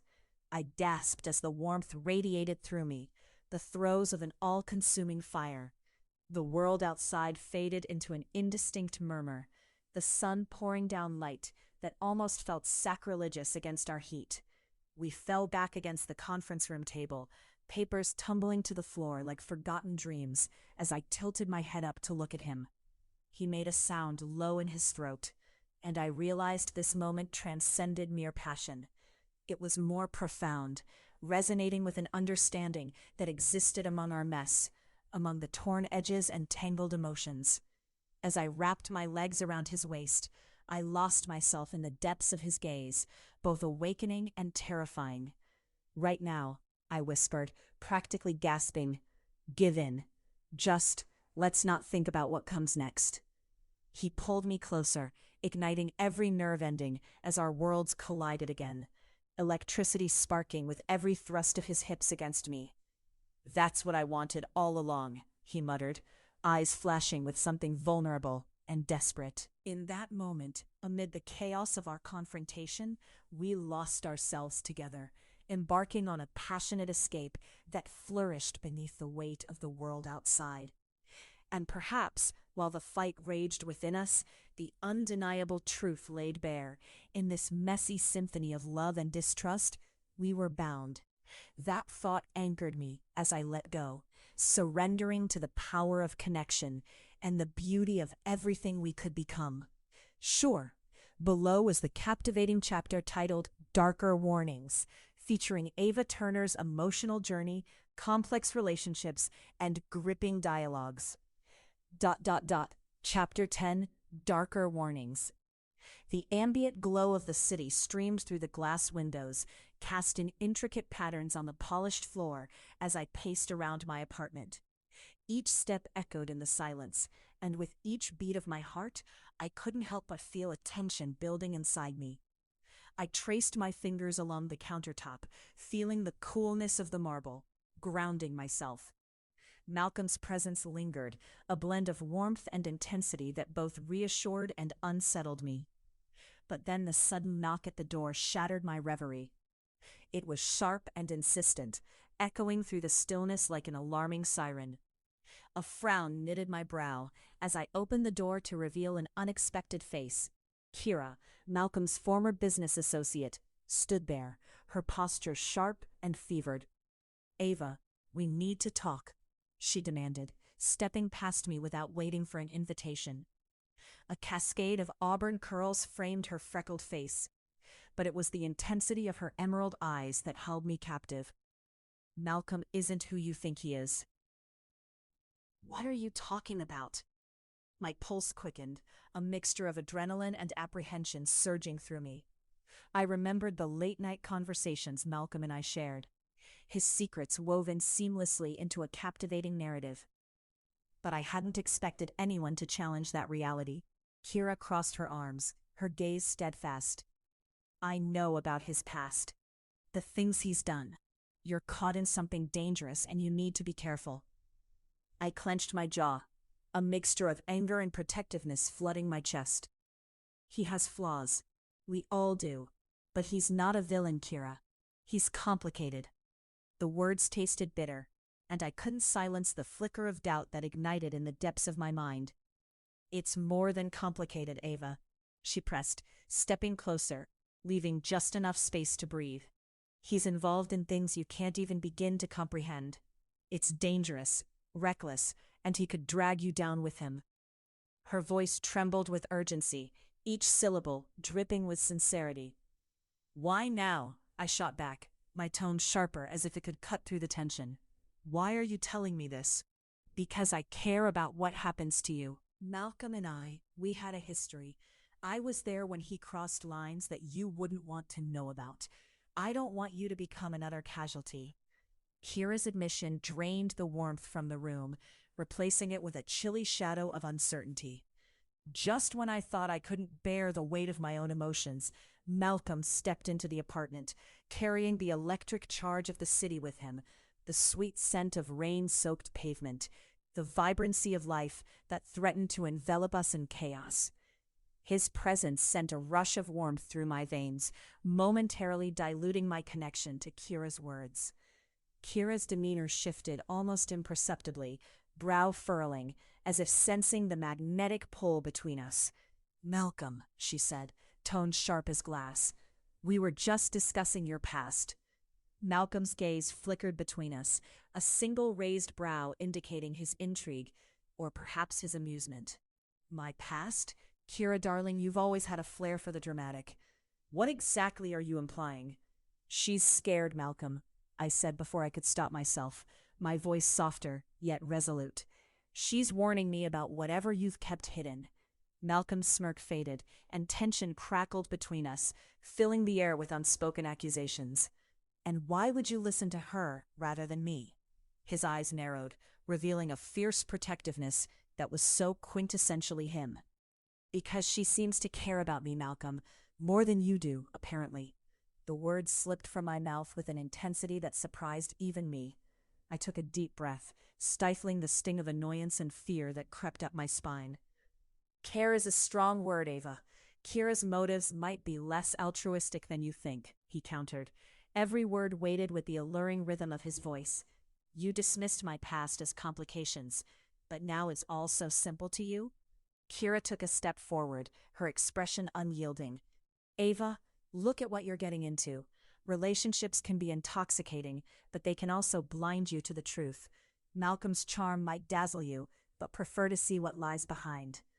"I can see perfectly well, Kira," I countered, surprising myself with my own insistent tone. "No one's asking you to protect me from myself. I can handle my choices." Tension escalated, each of us standing firm in our convictions, hearts beating like the wild pulse of the city outside. I glanced back at Malcolm, searching his gaze for something. Reassurance? Understanding? A glimmer of the man I thought I knew. But instead, I found a storm brewing just below the surface. "Let's be honest," Kira confessed, breaking the cycle of unease. "You're a woman of worth, Ava. You deserve better than being pawns in a game you forgot to understand." "Wow, did you practice that in front of a mirror or something?" I shot back, a sardonic smile breaking the heaviness of the moment. "This is starting to feel like a soap opera, Kira." "Who's next? The long-lost brother?" Malcolm chuckled softly, the warmth of his laughter intertwining with the palpable tension. Kira, I think you've been spending too much time in the clouds. Ava's a force of nature, not a fragile vase waiting to be broken. Kira looked over, irony dancing in her voice. Isn't that what you'd prefer? To be the storm? All passion, no thought? You're too important for my mistakes to jade my intentions. Let me show you. I swallowed, a mixture of anxiety and anticipation washing over me. The air felt charged, thick with unuttered confessions. And then he kissed me, lips brushing against mine, sensations spiraling, awakening every nerve ending. The kiss deepened, enveloping us in warmth, raw passion ignited under the unyielding pressure of uncertainty. There was no hesitation, no boundaries as we melted into one another, bodies pressed together against the exquisite rhythm of the moment. I felt him, all of him, coiling around my fears, wrapping me in the safe cocoon of his embrace. Maybe you need to be willing to dive deeper, he murmured against my lips, the words vibrating through me, igniting a fire that swirled in our entwined bodies. Maybe I do, I breathed, but I won't be your secret. His fingers tangled in my hair, drawing me closer still, as if taking hold of my resolve. Neither will I. We face this together. The world outside vanished, the city pulsating with life yet forgotten, as we descended into each other, our concerns morphing into heat and desire, the weight of our decisions tempered by the dancing flames of our undeniable passion. As the walls of the apartment melted away, I felt limitless with Malcolm, embracing the journey yet to unfold between us. There, amid the swirl of uncertainty and warmth, I would find my truth. In the heart of our new beginning, a realization began to take shape. Love might indeed conquer vast divides, but it was battling the whispers of the past that would make it all worthwhile. And with that, the chapter ends with the beautifully nuanced complexities of Ava and Malcolm's relationship, setting the stage for the trials and triumphs that lay ahead. Chapter 11. Curated distractions. Rain poured down like a million tiny steel balls bouncing off the pavement, each thundering against the window of my cramped office. I stared blankly at the flickering screen, my fingers hovering inches above the keyboard, contemplating the letters that felt tethered to my thoughts like balloons to a child's wrist, weightless and ready to drift away at the slightest breeze. Outside, the city appeared washed in an oily glaze, colors muted to a drab grayscale, reminiscent of a long-forgotten sketch. Yet inside, my mind raced in an unruly storm, torn between focus and distraction, ambition and desire. With a deep breath, I buried the senses swirling around me and forced myself to delve into the task at hand. I had a cybersecurity leak to patch, one that could unravel a world of clandestine dealings if I faltered. Focus was critical. After what had transpired between Malcolm and me, I needed to shove my emotions aside, drag them out of sight like bits of clutter that rendered my life messy and chaotic. "Are you really going to work on a Friday night?" a voice interrupted, laced with the familiar tone of incredulity. I glanced up to see my best friend Kelly leaning against the doorframe, arms crossed defiantly. Her fiery curls framed her face, framing a smirk that danced like lightning. "You know this is prime time for fun, right? People are out living their lives, not sitting here tracking stolen data packets." "I'm not you, Kelly," I replied, letting the annoyance slip more easily than I anticipated. "Some of us have actual responsibilities." "Responsibility? Or are you just avoiding the inevitable?" She strode in, plopping down onto the corner of my desk. "You know it's okay to miss a party once in a while. I promise it won't collapse the universe. Besides, what are you really working towards? A Pulitzer Prize for cybersecurity?" "Am I always this predictable?" I asked, raising an eyebrow playfully, even as my heart tightened at the thought of Malcolm. Kelly's playful jab hit too close to home, rattling the fragile walls I'd built around myself since meeting him. "Only since you met that, what do you call him? Your Dark Knight? I don't know, something out of a fairy tale?" She tossed her head back, reveling in her wit. Come on. I may be shallow, but even I can see that you've got a rich life waiting for you outside those dull walls. Rich in data mining? I pointed out, feigning amusement while trying to shake off the feelings trailing in Malcolm's wake. Look, it's complicated. She rolled her eyes. You mean like stagnant? Ava, you need a break. Even Wonder Women need some fun. The playful banter continued until a fabric-sourced lightning bolt struck in my mind, reminding me of the many layers of secrecy I had yet to peel back in Malcolm's life, and my own. I leaned back, crossing my arms defiantly in response to my friend's zinger. Do you know how much effort I've put into this? I can't just throw it all away because some guy. Who has captivated your heart? You can admit it, she interjected, nudging my knee with hers.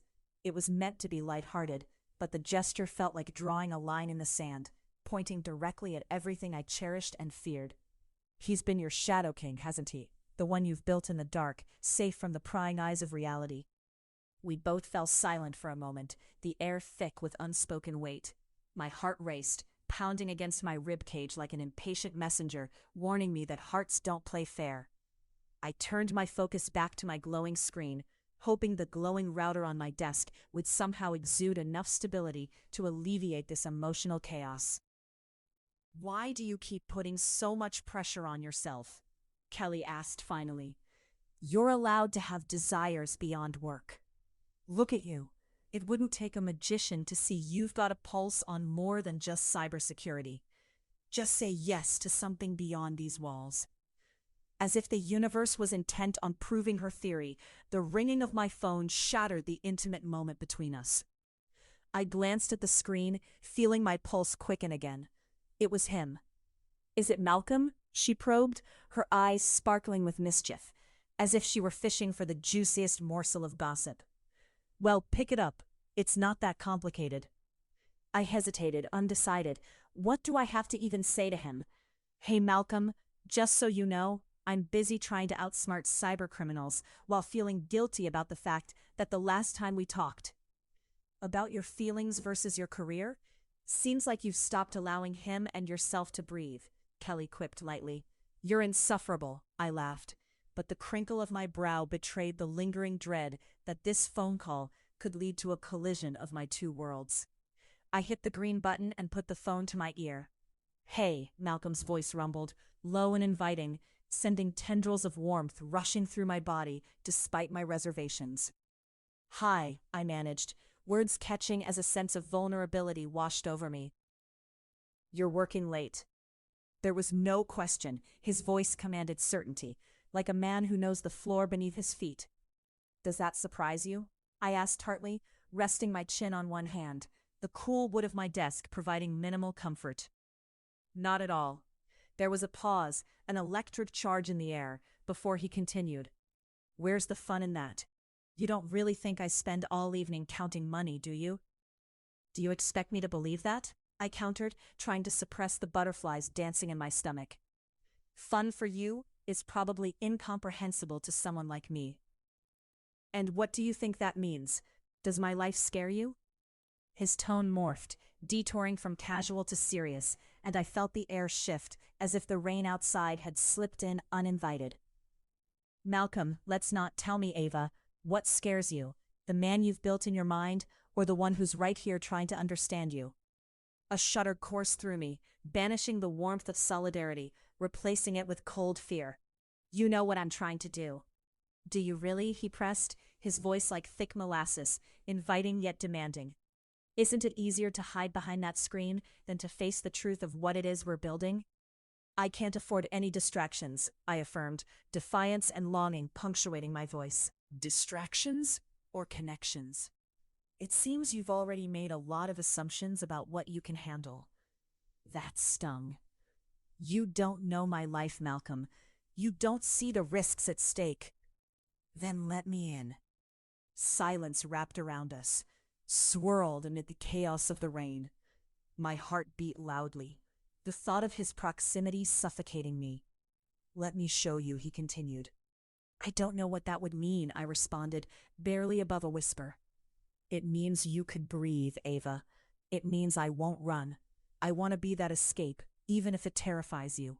In that moment, the weight of our shared silence sunk deeper, both of us caught in the tumultuous eddy of longing and hesitation.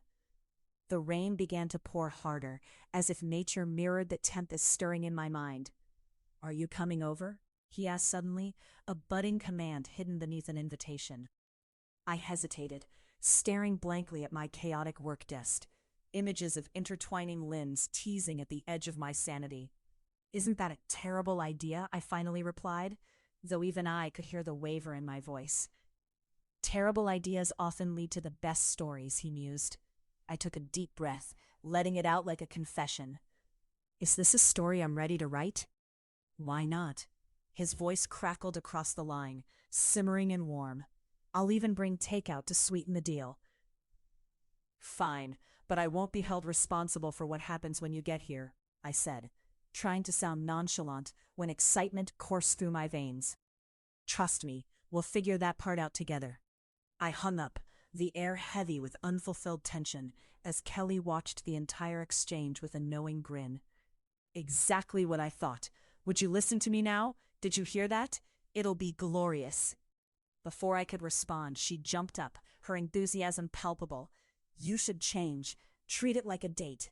"A date?" I exclaimed with mock disdain, even as a rush of anticipation nestled in my stomach. "I hardly think." "Exactly. That's precisely why you do it. You've been missing out on life while hiding behind your work like it's a shield." "I'm not hiding," I began, but the half-hearted protest dissolved into jesting laughter as she rummaged through my closet, emerging with a bright orange dress that felt like a blaring siren, its energy infectious. "Put this on," she insisted. "Show him what he's been missing."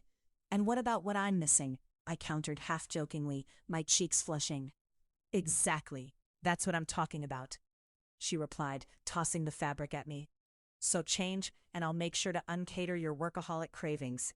I rolled my eyes, but sensed my own resolve cracking beneath her relentless enthusiasm. Eventually, I changed into the dress, its light fabric spinning like a circle of fire around me, transforming the mundane setting of my office into something alive and electric.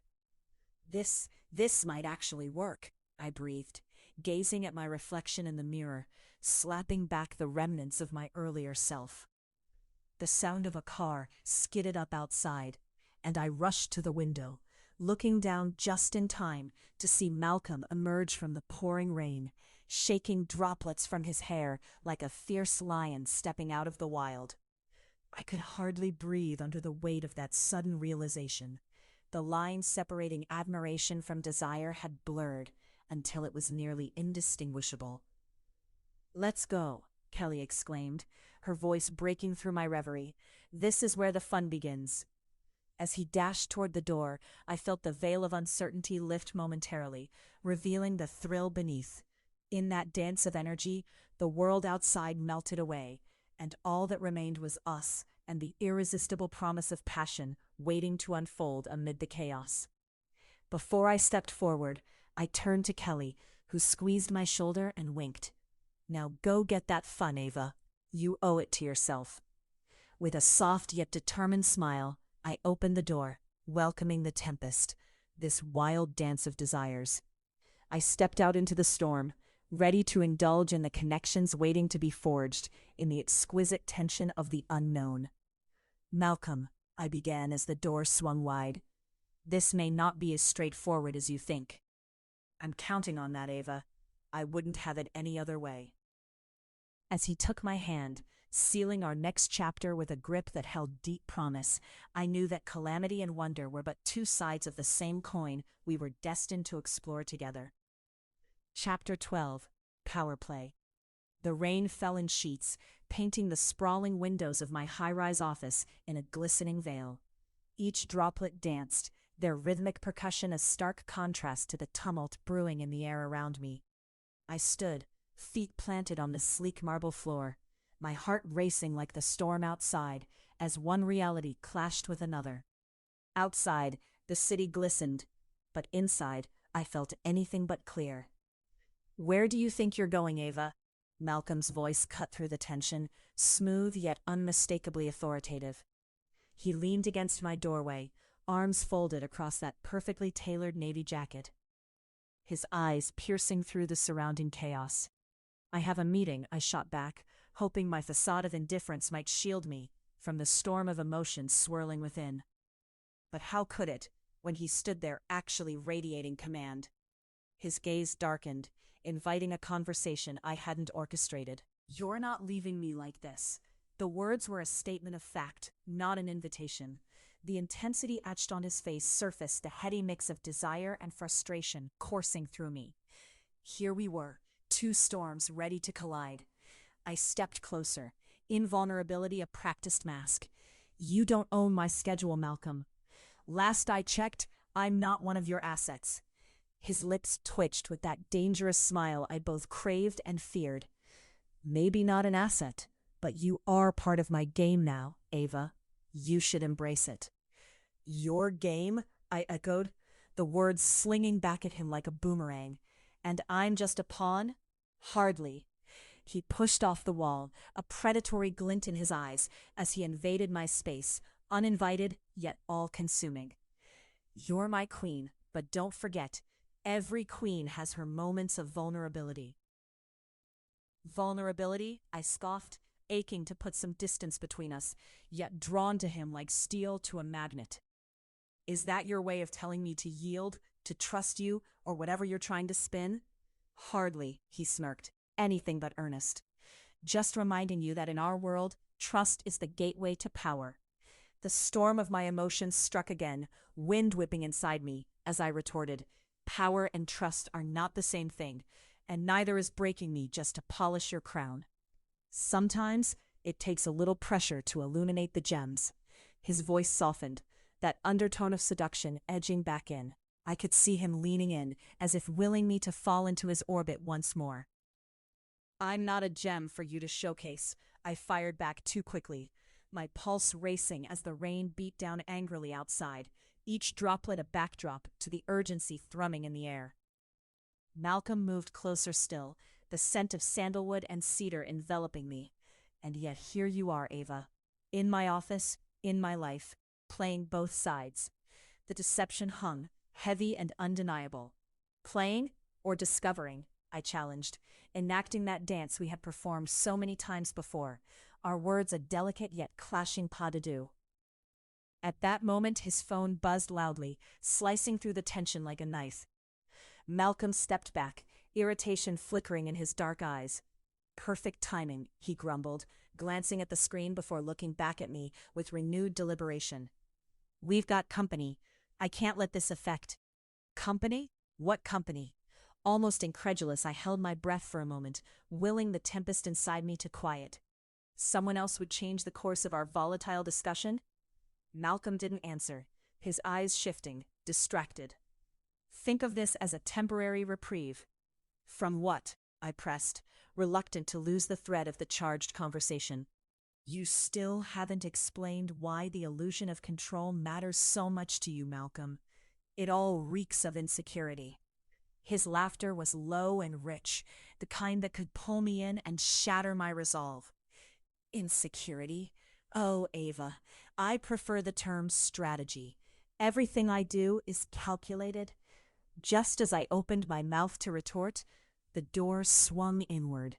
Standing there, brimming with energy, was Janelle, my best friend and scout on this emotional battlefield. "Hey, sorry to interrupt, but Ava?" Her eyes darted between us, the silent understanding dawning. "Malcolm?" "Janelle," Malcolm greeted, staunchly unfazed, but I could see the flicker of charm slathered across his exterior. "I believe we were having a private discussion." "Oh, please." Janelle waved her hand dismissively, shooting me a conspiratorial smile. "Next time you two have a lover's spat, at least send a calendar invite." The lightness she brought to the room melted some of the tension, yet the storm between Malcolm and me still surged beneath the surface. "Who's fighting?" I said, clasping my hands together, as if anchoring myself, choosing to ignore the spark of laughter threading through my voice. "From where I'm standing," Janelle said, her eyebrow raised, "it looks like a classic case of power struggle meets chemistry explosion. 100% of the time, Chemistry wins. Please don't put me in the same category as chemistry, I quipped, feigning indignation. That subject never liked me back. It's the mix that matters, Malcolm interjected, almost casually but with a lilting undercurrent of assertion. Do you mean your power play? I shot back at him, my eyes narrowing. Janelle clapped her hands and the smile returned. Wow, who would have thought I'd walk into a 2-for-1 deal? So, are we talking newsletters about your power together? I can totally design the graphics. Malcolm chuckled, deep and rich, clearly entertained. I think we'll leave design duties to the professionals, Janelle. Too bad, she laughed, brightening the mood. What good is all that power if you don't have some fun with it? Fun? I miraculously joined in, feigning exasperation, layered over mock sweetness. Do you mean to tell me this power play is all in good humor? Have you met me? Malcolm said, a wicked smile dancing at the corners of his lips as he leaned back against my desk, casual yet confident. What I do is power stacked with fun as the main ingredient. I bet, I shot, glancing sideways at him. The whirlwind of emotions that threatened to stifle me had shifted, churning instead into a whirlwind of conflict and camaraderie wrapped together. The sound of another sharp buzz from Malcolm's phone interrupted the moment. He sighed, an unmistakable flicker of dissatisfaction crossing his face. I swear, if this is business, let me handle it, I offered, surprising myself. It was a wild notion. Stepping in like this felt like daring the hurricane. Ava, seriously, you know I'm great at deflecting, I insisted, my voice an octave higher, a spark igniting deep within me. Malcolm surveyed me with curiosity, the rain still pounding like the heart of our tempestuous interaction. Very well, he allowed. But one wrong move, and I'm taking control again. Good luck with that, I quipped, my tone laced with challenge as I reached for his phone, already finding my bearings amidst the familial chaos swirling within me. As I swiped the screen, the tension shifted again. The thunderstorm outside mirrored my racing thoughts, yet somewhere in the air surrounding us, hope and anticipation blossomed, like blooms through the rain. Each drop created ripples in the surface of our fragile connection. Janelle cleared her throat, eyeing the two of us like a matchmaker savoring her handiwork. Well then, what are we waiting for? Let's enjoy this power play, Ava. I want a ringside seat. And just like that, the storm settled, only for the heat to rise elsewhere. However far we strayed from each other in that moment, we couldn't escape the allure of the energy that defied all logic. Potential sparks waiting to ignite. Game on, I whispered, my heartbeat echoing through the silence of the room. Chapter 13. A Heartfelt Gift. Why do you keep looking at me like that? The question hung in the air, teasing between us with the lightness of a summer wind, yet harboring the weight of countless unspoken truths. I shifted in the plush armchair, trapping my fidgeting fingers in the fabric. The subtle scratch against my skin stirred my senses like a memory long buried. Malcolm was seated across from me, his body angled slightly toward mine, his intense gaze hot enough to make the air in the room shimmer. It was our second meeting after that whirlwind boardroom introduction, the dynamics of our lives now tangled with an awareness that defied logic. Like what? He replied, a sly smile curling his lips. It was the kind of smile that could ignite a fire. I could feel the warmth gathering in the pit of my stomach, pooling with every syllable he uttered, every flicker of his dark gaze. Like you're trying to peel back my layers? I shot back, feigning indifference while my heart raced. You do realize there are some layers I'd prefer to keep intact. Layers can be enticing, he mused, leaning back slightly, the movement shifting the fabric of his impeccable suit. The sunlight filtering through the sheer drapes caught the hint of a shadow beneath his jawline. You know what they say about onion skins. They often hide the sweetest parts. Are we delving into metaphors now? I challenged, crossing my arms defensively, though they did little to shield the vulnerability I felt. Or do you have something else in mind? He tilted his head, his eyes glimmering with mischief. "I certainly have a plan," he admitted, and the sultry timbre of his voice sent shivers down my spine. "A proposal, if you will." "Oh? I didn't know we were negotiating." I maintained my bravado, though I was acutely aware of the way my breath quickened with anticipation. Sometimes I didn't know if I was entertained or terrified at what lay between us. "Not quite a negotiation," he replied, his voice dropping an octave. "More of an invitation." "What kind of invitation?" I inched forward, desperate to close the gap he created with his cool composure and that secretive smile. My curiosity was a voracious beast. He reached into his jacket pocket, a glint of something metallic catching the light as he withdrew a small box. The gesture sent a surge of adrenaline racing through me, the edges of my curiosity blurring with excitement. Without breaking eye contact, his strong fingers flicked the lid open, revealing a delicate silver bracelet, meticulously crafted and adorned with tiny stones, each one a different shade of twilight. "Malcolm, Before you say anything," he interrupted, his voice an anchor amid the whirlwind in my chest, "let me explain. This isn't just an accessory, it's a token, a reminder that there's beauty in connection, in vulnerability. It represents the story of us so far, and the chapters we have yet to write." "Me? A story?" I scoffed lightly, though the warmth blossomed in my cheeks, overwhelming the chill of my usual reserve. "It sounds like you've romanticized this more than I have." "Maybe," he shrugged, but his gaze pinned me in place. "But don't underestimate the power of a heartfelt gift. It's a way of marking the moment, Ava. A promise that amid all the chaos, there's potential." I hesitated, my fingers grazing the bracelet. The stones glistening softly beneath the overhead light seemed to whisper secrets, and I wondered if some of them were about me, about us. "And if I don't want to accept that potential?" "Then perhaps it is time to reassess why our conversations fizzle with underlying tension, always on the brink of the spark." He leaned closer, the air between us thickening. "You can deny your feelings all you want, but I see you, and I see what you want, what we could have." My heart raced as heat flushed through me at his suggestion. "What could that look like?" I challenged, unwilling to reveal just how much those words resonated. I could almost taste the vulnerability he offered, yet fear nudged insistently at the edges of my mind. He pushed the bracelet a little closer. "What if it started with this? A pact between us to explore each layer, but on our terms." "On our terms?"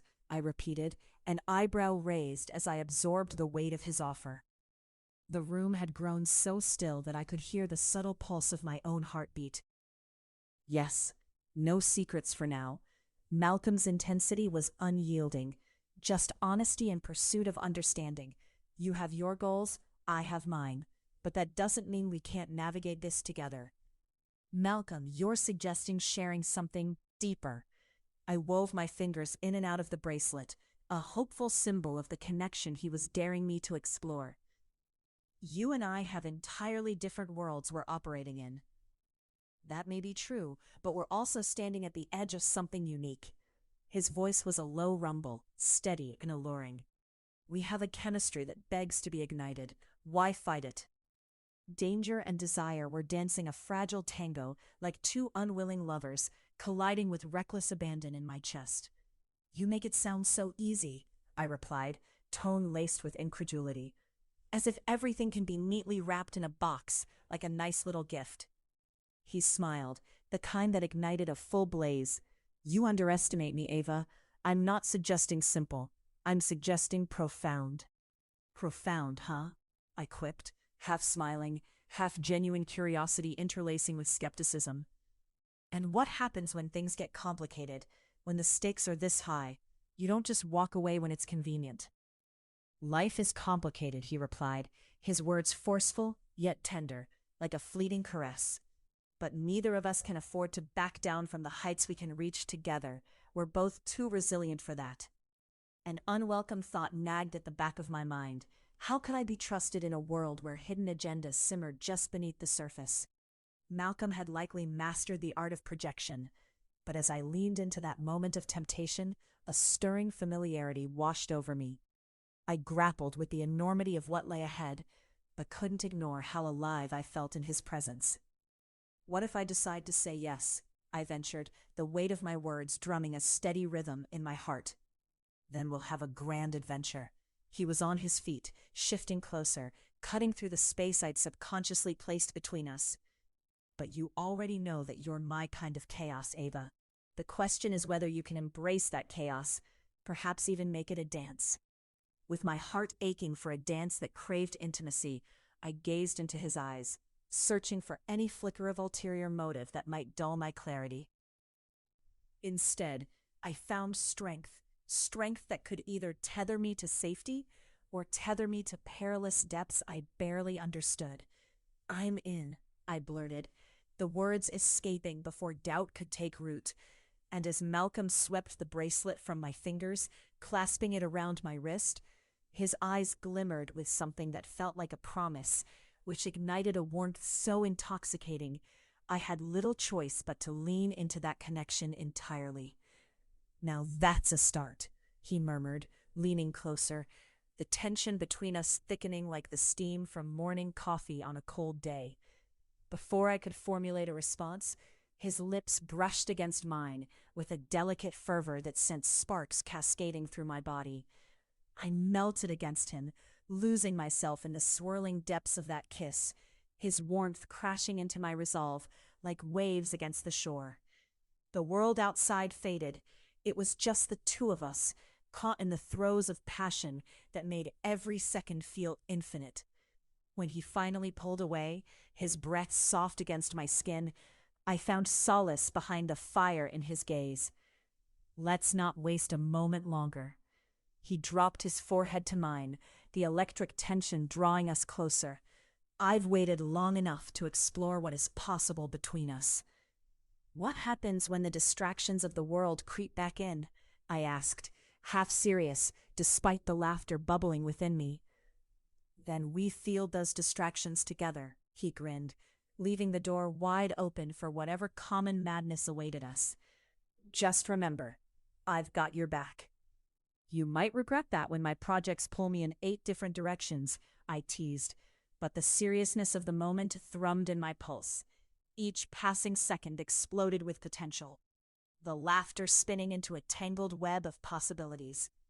"Then I'll join you in the chase," he replied, his voice a serenade, a challenge all at once. "Are you ready to take on the world with me?" I met his fierce gaze, a rush of laughter bubbling up, a jolt of exhilaration underpinned by something deeper, a heart thrilling at the thought that together, perhaps we could craft our own beautiful chaos. In that instant, standing at the precipice of a new reality and tasting the sweet tang of adventure, I whispered, "More than ready." And thus our dance began anew, rooted in the promise of unraveling every layer, every secret hidden beneath the surface. Together, we'd embrace the chaos of becoming, each moment a heartfelt gift waiting to unfold. As our worlds collided, we stepped closer to finding out just how intertwined our destinies would become, breathing life into desires long withheld. Looking into his eyes, I knew there were no bounds to the stories we could write together, only vast and unexplored chapters waiting to be penned. Chapter 14. An innocent night out. The hum of laughter and the clinking of glasses enveloped me as I stepped into the Blue Room, a chic lounge that thrummed with energy. The air was thick with the scent of citrus and spice, while an underlying warmth radiated from the polished wooden bar. I loved nights like this, where the roles of our lives faded away, even if just for a little while. I could shed the weight of ambition and revel in the joy of being surrounded by friends. Yet as I scanned the room, my heart fluttered with a mix of excitement and trepidation. Malcolm's laughter, deep and intoxicating, echoed across the lounge and played tricks on my pulse. He illuminated the space around him, his presence a black hole that drew everyone in, the life of the party and yet cloaked in an unshakable mystery. "Uh-oh, looks like someone's got their eyes on you." Tasha's voice pierced my reverie as she nudged me playfully. Her warm gaze inherited the spark of trouble that defined her, a vibrant energy more contagious than the cocktails we nursed. Time to show him he's not the only one who can flirt. Flirt? Me? I chuckled, rolling my eyes at the suggestion. "I'm just focused on impressing my friends tonight."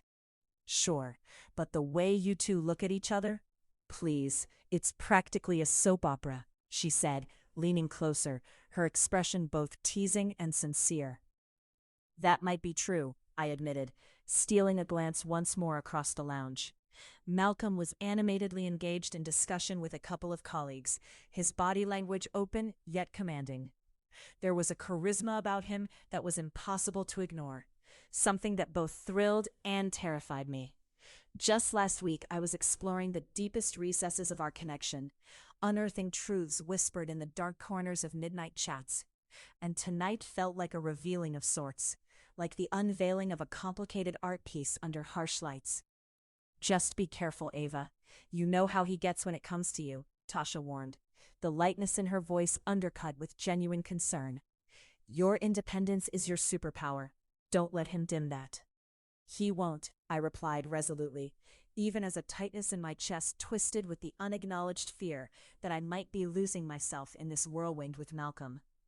I took a deep breath, willing the thump of my heart to settle down, forcing a smile and mentally shaking away any lingering doubts. "Let's just have fun tonight." As the evening unfolded, laughter and banter flowed like the expertly crafted cocktails. Dondre, my friend since college, mimicked an exaggerated version of our old professor. The camaraderie was buoyant, catching my worries in its tide and keeping my shoulders light.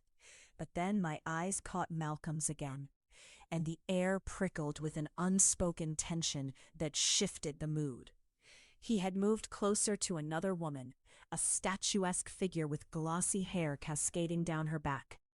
I could see their laughter bubble up, her hand resting on his forearm, and my breath caught in my throat. "Everything all right?" Tasha asked, her knowing gaze unwavering. I nodded, but my body felt like it was caught in a riptide, struggling against the current of possession rising within me. Malcolm's expression flickered, a note of challenge mingling with something else, something dark and tumultuous. It stirred an itch at the nape of my neck as I felt the tension build between us, threaded by jealousy yet pulsed with something electric, incendiary. I welcomed the challenge, the competitive spirit that was now part of our dynamic. "Watch this," I murmured, launching myself back into the fray. I sidled up next to Malcolm, a glowing smile plastered on my face.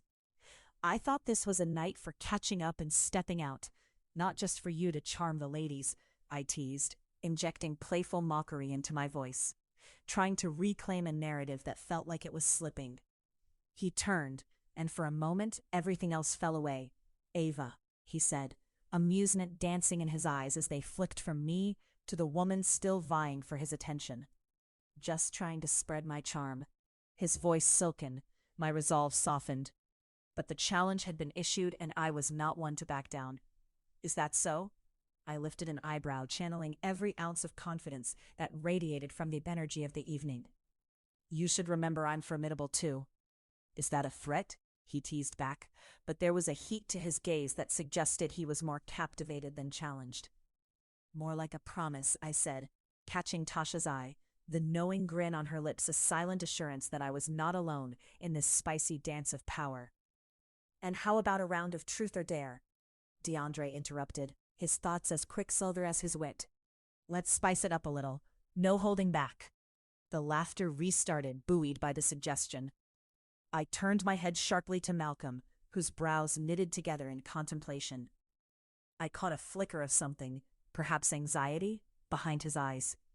"All right, I volunteer for first," I declared boldly. "Malcolm, truth or dare?" What if I choose dare? You do remember I don't shy away from challenges." His smile played on the edge of mockery when it sent a thrill racing through me. "Dare," I pressed, the word a sweet promise, the adrenaline curling up my spine. All right then, he leaned in, whispering to the group so they could hear. I dare you to take a shot with DeAndre, your competitive spirit against his. Let's see who handles the burn better. Challenge accepted, I grinned, sliding into our own little bubble of tension. I could feel the air between us change. It was charged. As DeAndre retrieved the shots, I barely held Malcolm's gaze, a laugh escaping my lips. This is your revenge for making me compete with you, isn't it? Perhaps, he replied, eyeing me with playful challenge. You've got to assert your territory sometimes. By the time the shot glasses were filled, I could feel every particle in my body, humming, not quite ready to give in, but not willing to let this moment slip away. With the group around us cheering, I met DeAndre's look and threw caution to the wind. Let the records show, I've always been a champion. I winked, lifting the glass with a flourish before downing the shot.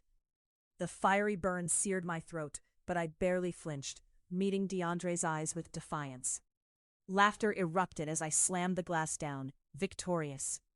But the moment I turned back to Malcolm, that playful challenge shifted.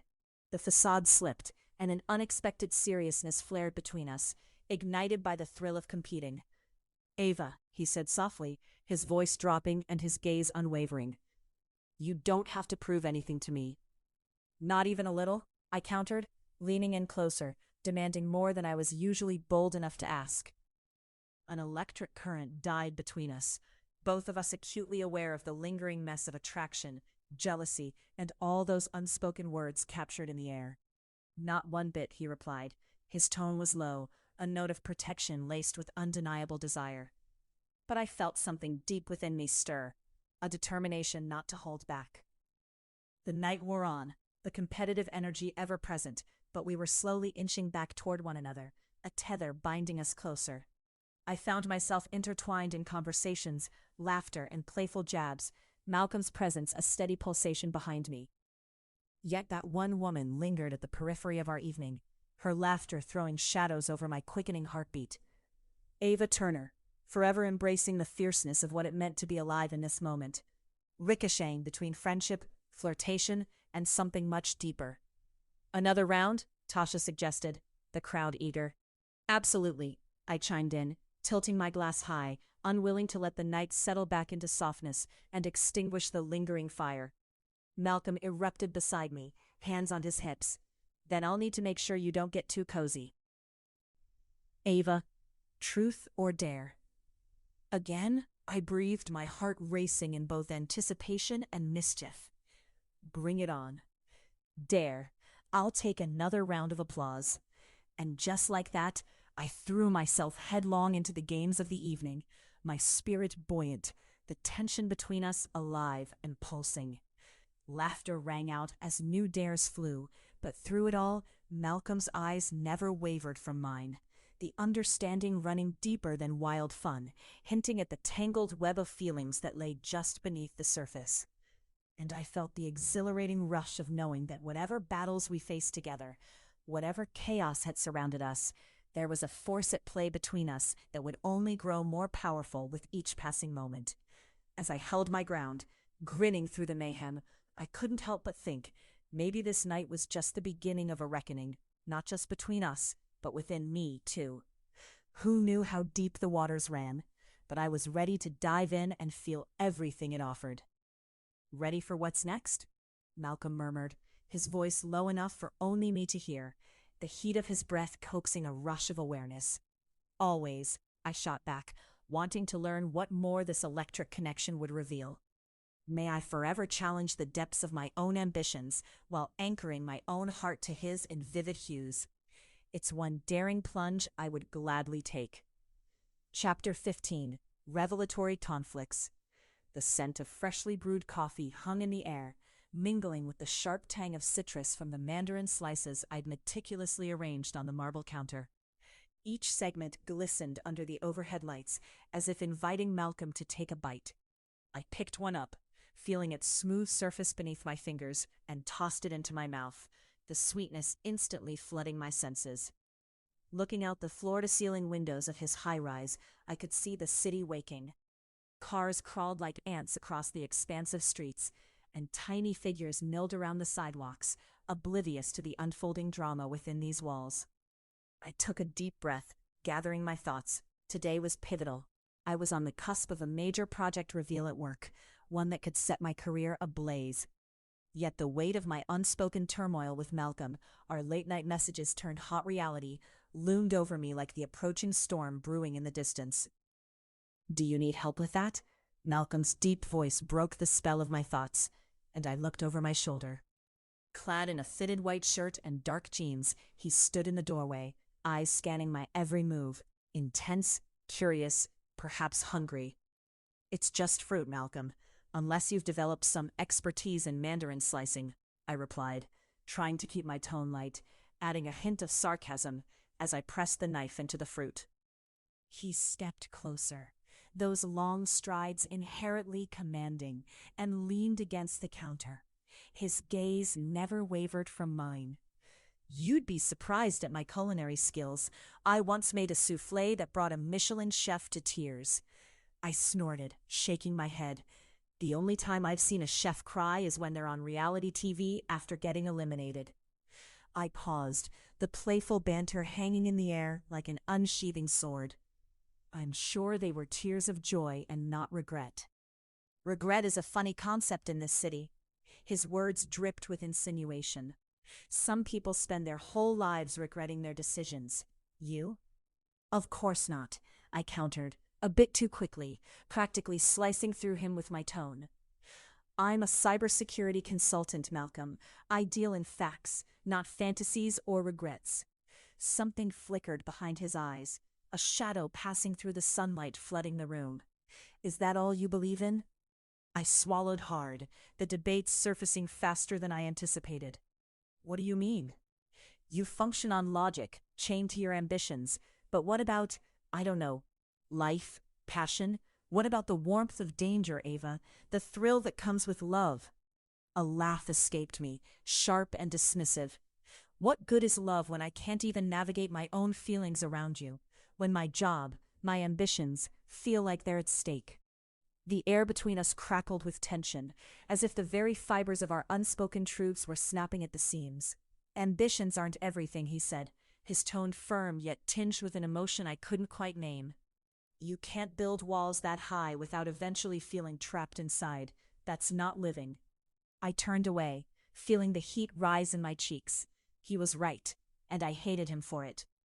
"You don't get to dictate how I live my life, Malcolm. You can't just sweep in and expect me to abandon everything I've built for the sake of what? This? This?" He stepped forward, his intensity enveloping me. "Is it so hard to believe we could have something real? Why is it that every time we get close you pull back?" "Because I'm not sure what you want," I shot back, exasperated. "What are you hiding?" His jaw clenched, and for a moment the playful Malcolm was replaced by a man distinctly guarded. "What do you think I'm hiding? That I'm just a businessman chasing shadows?" "Maybe that's exactly what you are," I replied, crossing my arms defensively, feeling the familiar sting of envy bubble within me. "Who can trust a man who wants me but also has a penchant for secrets?" "Secrets?"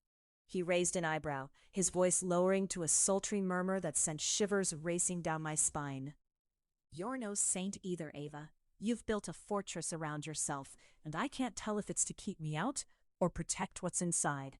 "What's inside?" I repeated softly, anger drifting toward bewilderment. "I barely know what that is anymore." Malcolm stepped forward, invading my space, his presence intoxicating. "I want to know, Ava. Tell me your fears.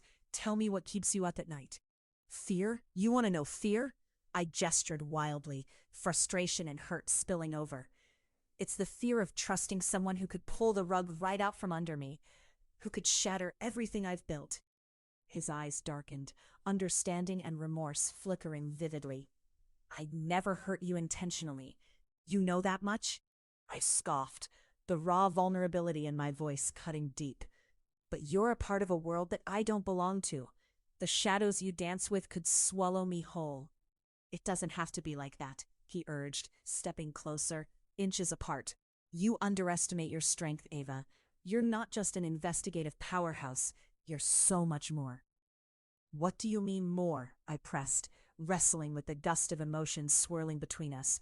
Am I just a trophy for you, Malcolm? Someone shiny and broken that you can show off to hide your own flaws? No. He reached for my hands, capturing them in his, the warmth of his palms enveloping my fingers. You're not a trophy. You're you. Fierce and intelligent.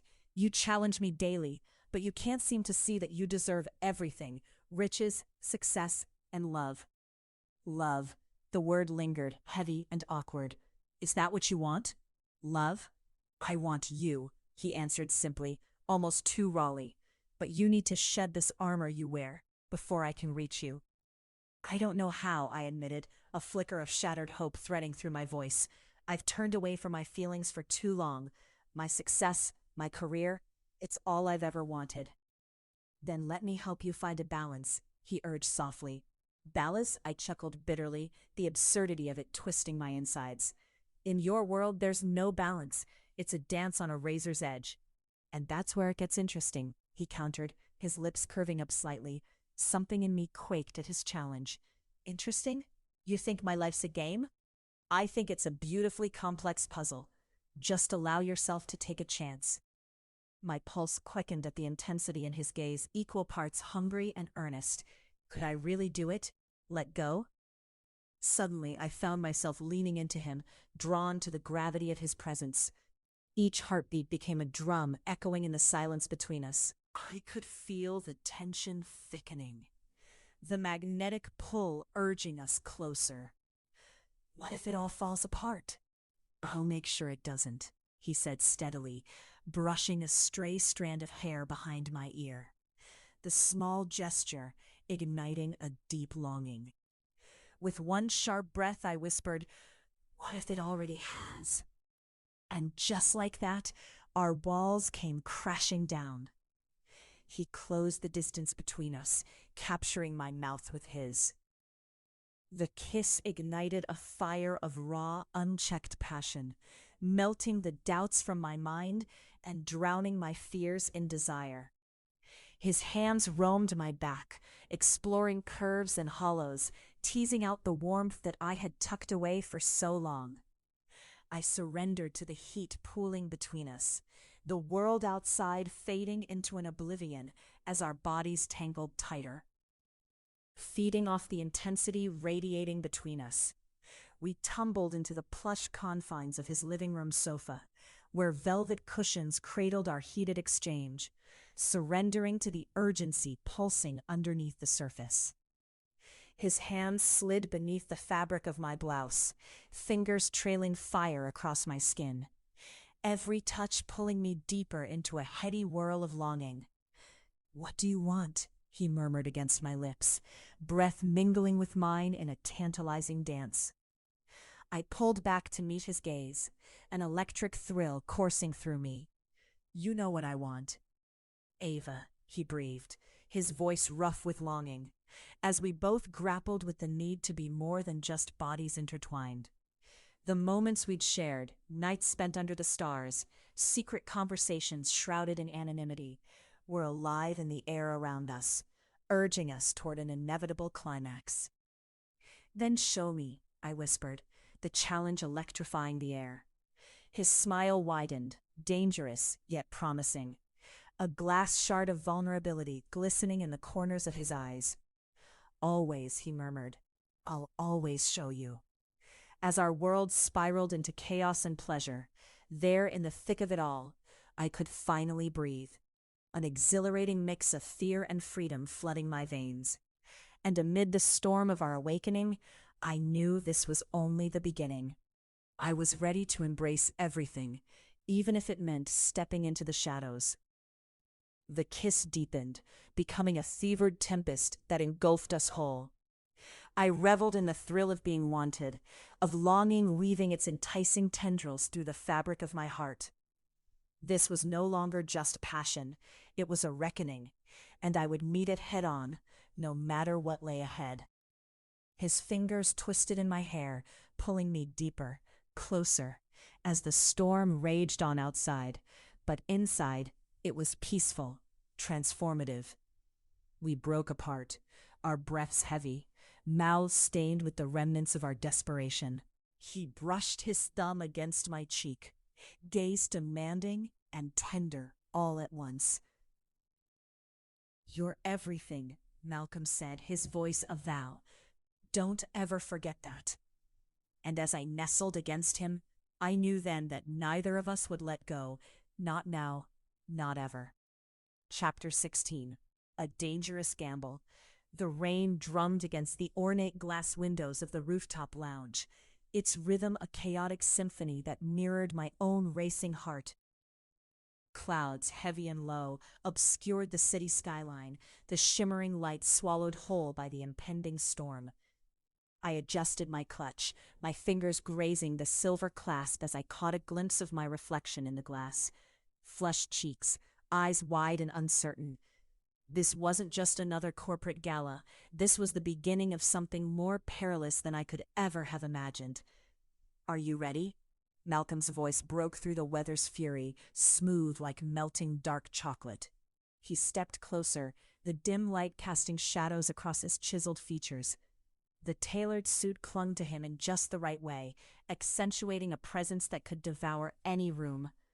I swallowed, aware that my heartbeat had quickened not just from anxiety, but from the sheer pull of his confidence. I nodded slowly, clutching the purse tighter as I stepped into his orbit. "Ready as I'll ever be." Malcolm grasped my elbow, sending a shiver up my spine. "Just stick by my side. Trust me, this is going to be interesting." Outside forces would always loom, but standing next to him felt like being anchored in a storm. I was no stranger to high-stakes situations, a corporate consultant navigating the turbulent waters of cyber threats. But with Malcolm, my focus was not just on the potential chaos. It was on him, this enigmatic man whose very essence seemed to set off internal alarms I hadn't realized I possessed. As we made our way through the crowd, the air thick with the mingling scents of expensive perfume and freshly stirred cocktails, a gaggle of laughter pulled my attention. Couples twirled under the flickering chandeliers, the sounds of clinking glasses melding into an unremarkable hum. But the laughter faded when I caught sight of Monica, my college friend, now an influencer, draped in something that sparkled like it had been dipped in constellations. She spotted me and executed a power walk, her heels like percussion on the wooden floor. "Ava," she sang, her voice brightening the room. "You look stunning. When did you transform from a cybersecurity guru to a socialite queen?" "Monica," I smiled, more at ease with her near. "I'm just surviving." She winked conspiratorially at me and leaned closer. "You're not surviving, girlfriend. You're thriving. And who is this dashing man?" She eyed Malcolm with playful mischief.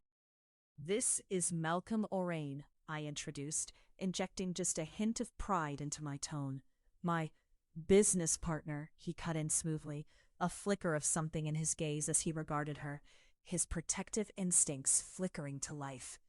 "Ah, business partner," Monica repeated, vaulting over the unspoken tension. "You can tell he's trouble, right? But good trouble, I can see." She nudged my shoulder with an impish grin. "You always did have a penchant for the dramatic." Malcolm watched us, leaning slightly into my space, his voice low and rumbling in a way that sent ripples of warmth through me. "Life is too short for boring partnerships, wouldn't you agree?" "You'd have to ask Ava that," Monica teased, her eyes gleaming with mischief. "But honestly, the fact you've survived this long in her world makes you a legend already." I laughed, trying to deflect the focus as I felt heat rise to my cheeks.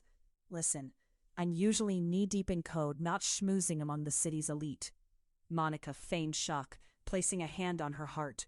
"That's a scandal. But you really must learn to enjoy life, especially with a name like Orane by your side." She pulled me into a quick side hug. "Just don't forget the little people when you take over the world, okay?" "Whoa, no, my intentions are to distribute riches to all below," Malcolm replied, with a grin that slipped into something more serious as he leaned in, his breath hot by my ear. "We'll make it interesting, Ava." Before I could respond, a sharp voice sliced through the air. "Malcolm, over here." We turned to find a stocky man, clad in an ill-fitting suit, waving us over to a group posing near the bar. Malcolm's expression darkened slightly, tension emanating from him. I felt my stomach flip. "I'll be back," he murmured, his fingers brushing against mine before moving away. It was a fleeting touch, but it left a fire in its wake. I watched him cross the room, his authority perfuming the space as he commanded attention, the very air shifting around him. "You're really involved with him?" Monica asked, her tone shifting to more earnest ground. "Malcolm is complicated," I replied, casting furtive glances in his direction. "It's just business, mostly." "Right," she laughed lightly, but I could sense skepticism lacing her words. "If you say so. But girl, you can't deny the heat. Relax and have fun tonight." I nodded, forcing a smile. But just then, a flicker of movement caught my eye. A group of men at the far end of the bar turned, one of them with restless energy that sent a chill down my spine. There was something off, something far too predatory in the way they scrutinized the guests. With a jagged pulse racing in my temples, I tried to shake it off. Just beyond the crowd, I could see Malcolm speaking to the man who had called him. It appeared cordial enough, but the undercurrents seemed potent enough to cut. I reached for my drink, but my fingers trembled, splashing a bit of champagne over my hand. "Everything all right?" Monica asked, observing my sudden stillness. "Just a weird vibe," I replied, glancing once more at Malcolm, whose gaze was now fixed intently on the man across from him. "Let's find something fun." She clinked her glass against mine, forcing me to lighten my mood. "It's a party, after all." "Sure," I muttered, though my mind was still running miles ahead. By the time I returned from the restroom, trying to shake off the ominous feeling, the tension had shifted sharply in the room. One of the men, a wiry figure, was now directly confronting Malcolm, their voices escalating through the crowded space. "You think you can just waltz in here and act like you own the place?" the man spat, his smile a jagged edge. Malcolm stood with the same old poise, demeanor unshakable as he leaned slightly forward, his posture taut. "I don't act, but I do own it." I approached, my heart pounding as I slipped in beside him, the words dying on my lips. Malcolm's gaze flickered briefly to me before returning to the man, a storm brewing just beneath the surface. "You want to talk about ownership? Maybe you should look in a mirror, Davis." Malcolm's voice dripped with disdain, leaving no room for misunderstanding. Davis smirked softly, stepping a fraction closer, confidence radiating dangerously. "You think you're untouchable, Orane? We know your secrets. You don't control everything. Remember that." With tension crackling around us, the air felt charged, and I could sense the spectators holding their breath. Malcolm shifted slightly, defense mingling with readiness. "Listen," he said calmly. "It's best you back off before you find yourself out of your depth." Before I fully understood what was happening, Davis lunged, attempting to grab Malcolm by the collar, but Malcolm easily sidestepped him, wrapping a sturdy arm around his wrist and immobilizing it, an effortless demonstration of strength that accentuated the danger we were in. My instincts fired. "Malcolm, let's not escalate this." "Stay back, Ava," he snapped, his eyes locking onto mine with an intensity that burned. A dull roar of chatter filled the lounge, but all I could hear was the thudding of blood in my ears. In a heartbeat, the situation shattered. I grabbed Malcolm's shoulder, my fingers digging in, desperate to regain some sense of control. "Stop," I shouted, but it was drowned out by the chaos erupting around us. Davis pulled away, spewing toxic words back at us, before retreating into the throng of guests, his eyes flashing with venom. I caught a whiff of his cologne, a tainted musk that left me anxious. "That was," I gasped, my heart hammering as Malcolm's fingers relaxed on my wrist, tension releasing into the air. "Intense?" He stepped closer, breathless, but locked in focus. "Not the first time I've had to deal with him, but it seems like he's trying to provoke me." I frowned, glancing at the now distant group. Should we be worried? That felt personal. Malcolm's chastening gaze softened slightly. "You know I can handle myself, but I appreciate your concern. And I appreciate your charm, But trust me, I've learned long ago that power dynamics can shift suddenly, I said, trying to stay calm. My heart raced in apprehension. That's why I want you close tonight. Stay with me, he replied, lowering his voice, his intensity igniting that familiar heat within me. In that instant, I had a choice. I could step away from this heat, or I could dive headfirst into the chaos that was Malcolm Orane. Let's go, I said, a fierce resolve igniting my core as I met his gaze. Together. His lips curled slightly, a smirk touching the edges of his fierce confidence. Always, he replied, action woven into the command. With that, we marched toward the center of the chaos, my heart pounding with every step. I was a tempest, a writer on the brink of a story whose unraveling threads surged with passion and peril. I wasn't just there to build, a whole new world was opening up. From the corner of my eye, I caught Monica flipping through her phone, her eyes wide as she tried to catch up with everything unfolding. What just happened? She asked incredulously. Just a little friendly negotiation, Malcolm quipped, his voice smooth as he offered a string of small talk. Monica looked between us, fascination radiating from her. Friendly? You mean bar brawling? She rolled her eyes in mock disbelief, but the excitement flared in her voice. It's almost like watching a movie. Malcolm chuckled, and I felt the tension uncoiled just a little. More like a scene in an action thriller. With a girl, right? You've got the depth and complexity all wrapped in a beautiful bow. She winked at me, and I felt warmth wash over. I exchanged a glance with Malcolm, a quiet understanding threading between us. A shield forged in trouble and risk, breathing life into something electric. The stakes were real, but our bond was pulsing in that raw vulnerability, an untouched landscape waiting to be explored. In that burgeoning storm, I longed for more than safety. I craved connection, and with Malcolm beside me, every heartbeat screamed for truth and discovery. Would we fall apart in the pursuit of it, or could we uncover something deeper, something worth all the risks? Let's find a lesser-known corner of the world while we still can breathe, Malcolm suggested, leading me further from the crowd. Laughter bubbled even amid chaos, extending cords of laughter and tension that wrapped around us. And just like that, I took his hand, solid warmth against the cool breeze of the night. I could feel the storm clipping at our heels, and I felt alive. Trust goes both ways, Malcolm, I said, pulling him closer. Always, he echoed, a promise made amid the growing tempest. And everything held between us crackled with an intensity I couldn't ignore. The thrill of the gamble pulsed through my veins. And there, amidst the storm on that rooftop, we plunged into an uncharted adventure, where every choice mattered, and love hung crucially between danger and desire. Chapter 17, Lost in Desire. The high-rise apartment stood like a sentinel against the night sky, glass and steel refracting the city lights into a million tiny suns across the surfaces.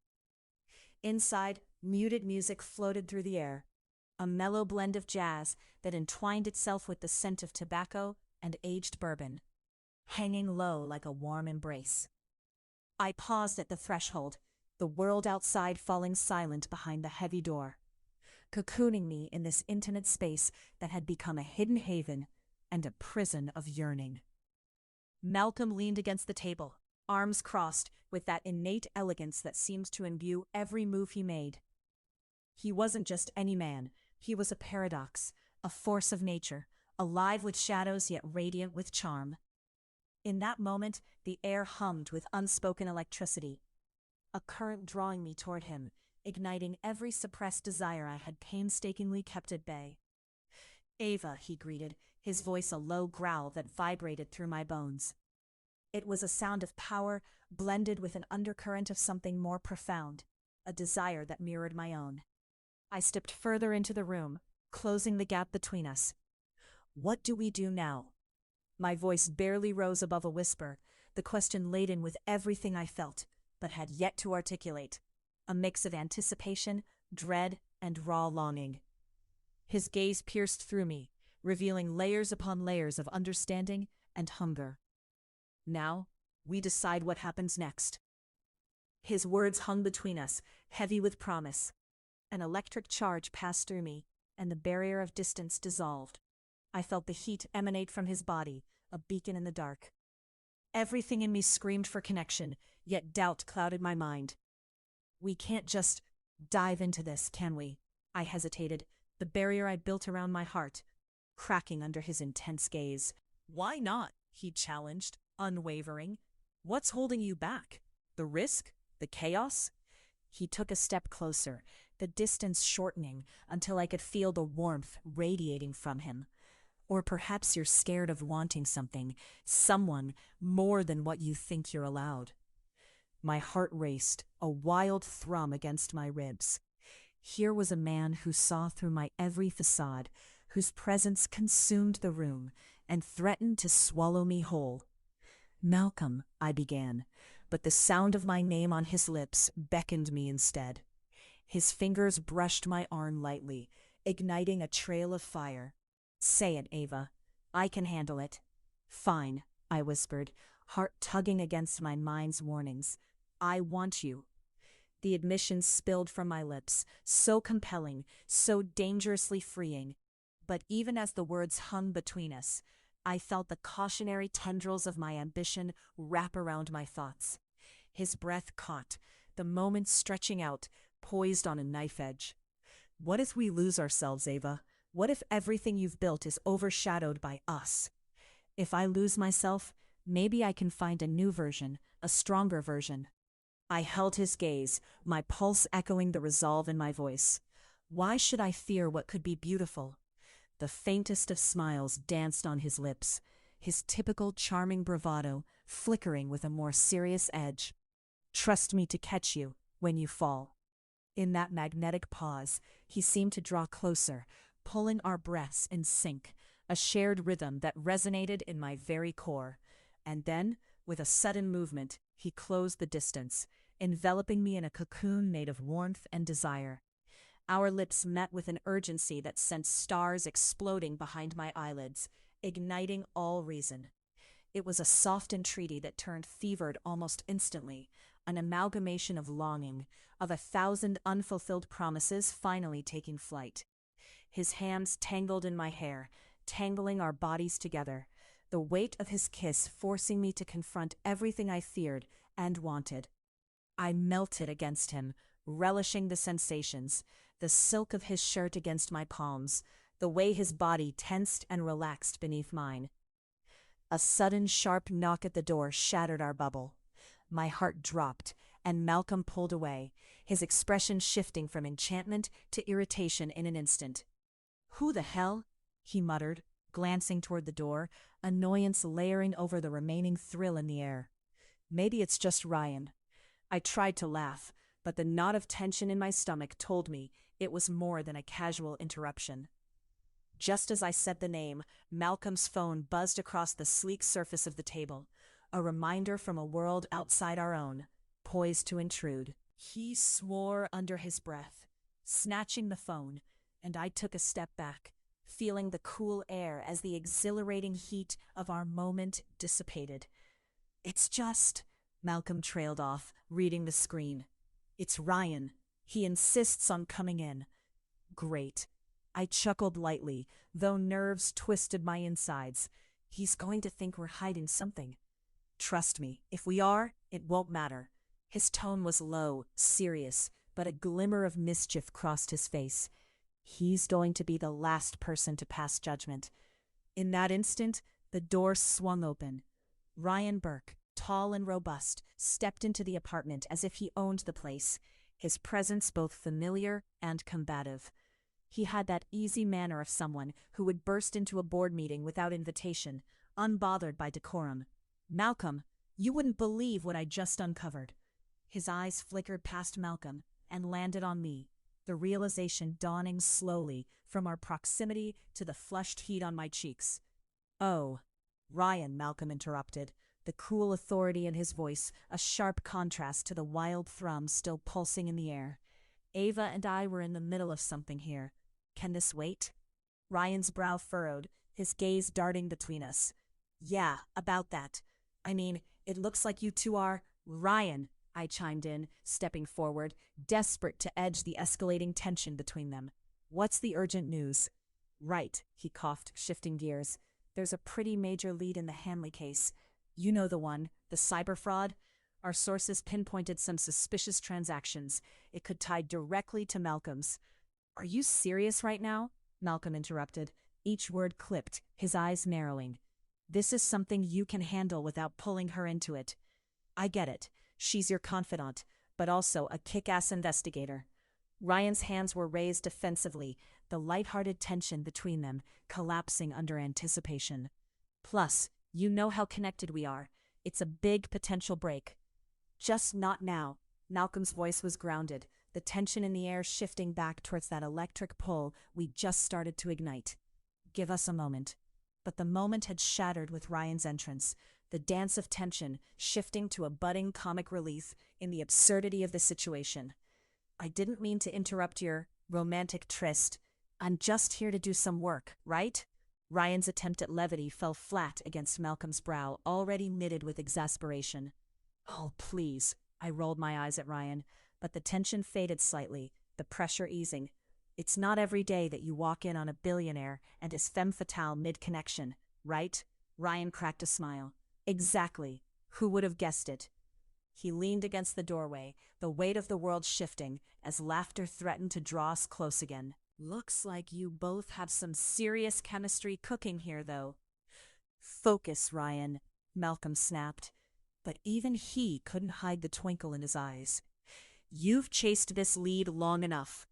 Now's your time to shine. Let's keep the other craziness out of it. As you wish, Mr. Orane. Ryan bowed theatrically, a grin breaking out across his face. I'd venture that today would still be defined by chaos. Without much further thought, I decided to lean in just a fraction. Chaos is simply another form of order, Ryan. I took a chance, the words dancing between us, an unspoken acknowledgement of the raw energy still crackling in the room. I really hope you two get back to what you were doing. Ryan winked, the camaraderie between friends bringing amusement back to the moment, even as Malcolm began pacing, his body language still agitated. Fine, give me the details, Malcolm replied curtly, turning from me, the allure momentarily dimmed. I'll make calls after, but if I find out you've leaked even a whisper of this to anyone… Hey, I don't kiss and tell. Ryan held up his hands in mock protest, feigned innocence written all over his face. Except to my buddies who are always dying to know. Yeah, they're going to love this, Malcolm muttered sarcastically. But I caught a hint beneath the surface, his protective nature issuing a reluctant acceptance. A sign that beyond the complex web of power, a different layer of attraction lay. Sounds like you have a plan, I chimed in, drawing Malcolm's solid gaze back to me, urgency glimmering again. Just keep it tight. I can handle it, Ava, he replied, his voice softer. You know that. I won't let it compromise what we started. But I felt the flicker of fear rise alongside the realization that we were both on a razor's edge. As Ryan captured the complex energy of the room, I debated what could lie ahead once the door closed and the world fell silent again. Before the gravity of unfulfilled desires twisted the atmosphere once again, Ryan added, Anyway, I've got to run. You too. He gestured at us dramatically. Keep it hot. And with that, he was gone, leaving the door wide open, and me staring at Malcolm, wondering if we could reclaim the spark lost in the intrusion. The urgency returned, raw again in the silence. Now what? I asked, breath hitching. Malcolm stepped forward, his voice low, a panorama of emotions reflecting back at me, igniting the tension anew. Now we get back to figuring out if we're willing to embrace this chaos together. The city beyond continued its steady pulse, a world of order wrapped in something far messier than I'd ever known. And in this quiet sanctuary, desire surged between us, ready to break through every boundary we thought existed. Then lead the way, I whispered, my heart racing, ready to lay claim to every piece of passion waiting to be unlocked. Chapter 18. Warning signs. The air was thick with the promise of rain, heavy droplets kissing the ground before they surrendered to the gray of the afternoon sky. I sat at my kitchen island, a fine cedar slab smoothed from years of wear, the scent of roasted garlic and fresh basil pooling in the humid air as I stirred the marinara sauce simmering on the stove. My phone rested beside the half-open laptop, the glow of the screen illuminating the call I had on hold. I'd intended this evening to be a brief reprieve, an interlude to my ceaseless work, a chance to escape the chaos of cyberspace and the nagging concern that had burrowed itself deep within my mind since returning home. "You're lucky I'm a culinary genius," I jabbed playfully, looking up to find Malcolm leaning casually against the doorframe, arms crossed, his smile as disarming as always. The way his dark eyes glinted with mischief sent an electric jolt to my core. "Or else you'd be resigned to a life of takeout and instant ramen." He chuckled, the sound reverberating through my kitchen, a reminder of the warmth I'd become accustomed to in his presence. "I've always imagined you as a woman of exquisite taste, but I think I could survive a week of your culinary genius," he replied, teasing a lock of my hair that cascaded past my shoulders. His fingers grazed my skin, igniting a spark that made me feel alive, a stark contrast to the unease lingering in my chest. The moment held potential, charged with a sweetness that made the air almost electric. But the nagging apprehension wormed its way back into my thoughts. "Malcolm," I began, my voice losing the playful lilt, "can we talk about your projects?" He stiffened slightly, the tension in his posture palpable. "What's on your mind?" "It's just," I stirred the sauce more vigorously, seeking comfort in the mundane task, as if perhaps the herbs might mask what I truly found unpalatable. "I've seen some things regarding your dealings, roots that don't quite add up." "Details, Ava," he urged, his tone shifting to something more serious. "You know I move in circles not everyone can understand. Not everything is as it seems." "Right." I bit my lip, resisting the urge to let the frustration spill over. "But some of it seems really dangerous, and it's not like you to take risks like that. Not with your empire and—" I paused, searching for the right words. "And your, life." "Empire is an interesting word," he said, stepping closer. "Only someone with heightened perceptions would question it." The edge of his smile faded, replaced by an expression that was too serious for my comfort. "What do you think I'm involved in? You've been digging, haven't you?" "Not digging, just," I faltered, grappling with the truth that lay heavy between us. The line separating professional curiosity from personal betrayal felt unnaturally thin. "I just want to understand, Malcolm, and I need to know you're being careful." I didn't want to do this, to plunge into the depths of his world and wrestle with his truths. But then again, the air was thick with unspoken things. I had spent too long metaphorically tiptoeing around the deep end of my feelings, and I was terrified they might swallow me whole. "You think I'm not careful?" he asked, raising an eyebrow, a hint of challenge framing his words. "I know you are," I replied, my heart racing. "But that's the thing. The deeper I go, the harder it is to separate the man I care about from the shadows." I nodded toward the window, beckoning the clouds. "Out there. I mean, you're more than just this, a powerful man with resources." "Malcolm Orane," he offered coolly, not letting me finish, the stoic mask he wore glinting with a veneer of charm that almost disarmed me. "What if there are elements of that you can't and shouldn't understand?" I pursed my lips, unable to shake my instinct. "You're right, maybe there are elements, but I want to be part of those elements. I want to know you, all of you." "That's dangerous, Ava," he warned, a somber note seeping into his voice. "You've got to be mindful of what you're asking for." Before I could respond, the air shifted decisively as thunder cracked, startling us both.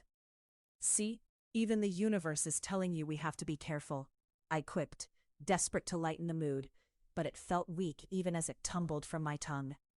He raised an eyebrow, scrutinizing me like a puzzle he was determined to solve.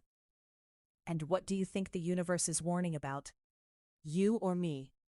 "You," I said defiantly. "You've always played with fire, Malcolm." "Maybe I like the burn." He stepped in closer, his breath mingling with the aroma of tomatoes and herbs, this magnetic pull drawing me nearer as laughter dissolved the tension. "What about it? Are you burnt yet?" "Not entirely," I softly countered, allowing a small smile to form on my lips against my will. With a swift movement, he cupped my jaw in his hand, pulling me toward him, the world collapsing to just the two of us. "Let's swipe everything else aside, Ava." Before I could answer, our lips met with a fervor that eclipsed every question lingering in the air between us.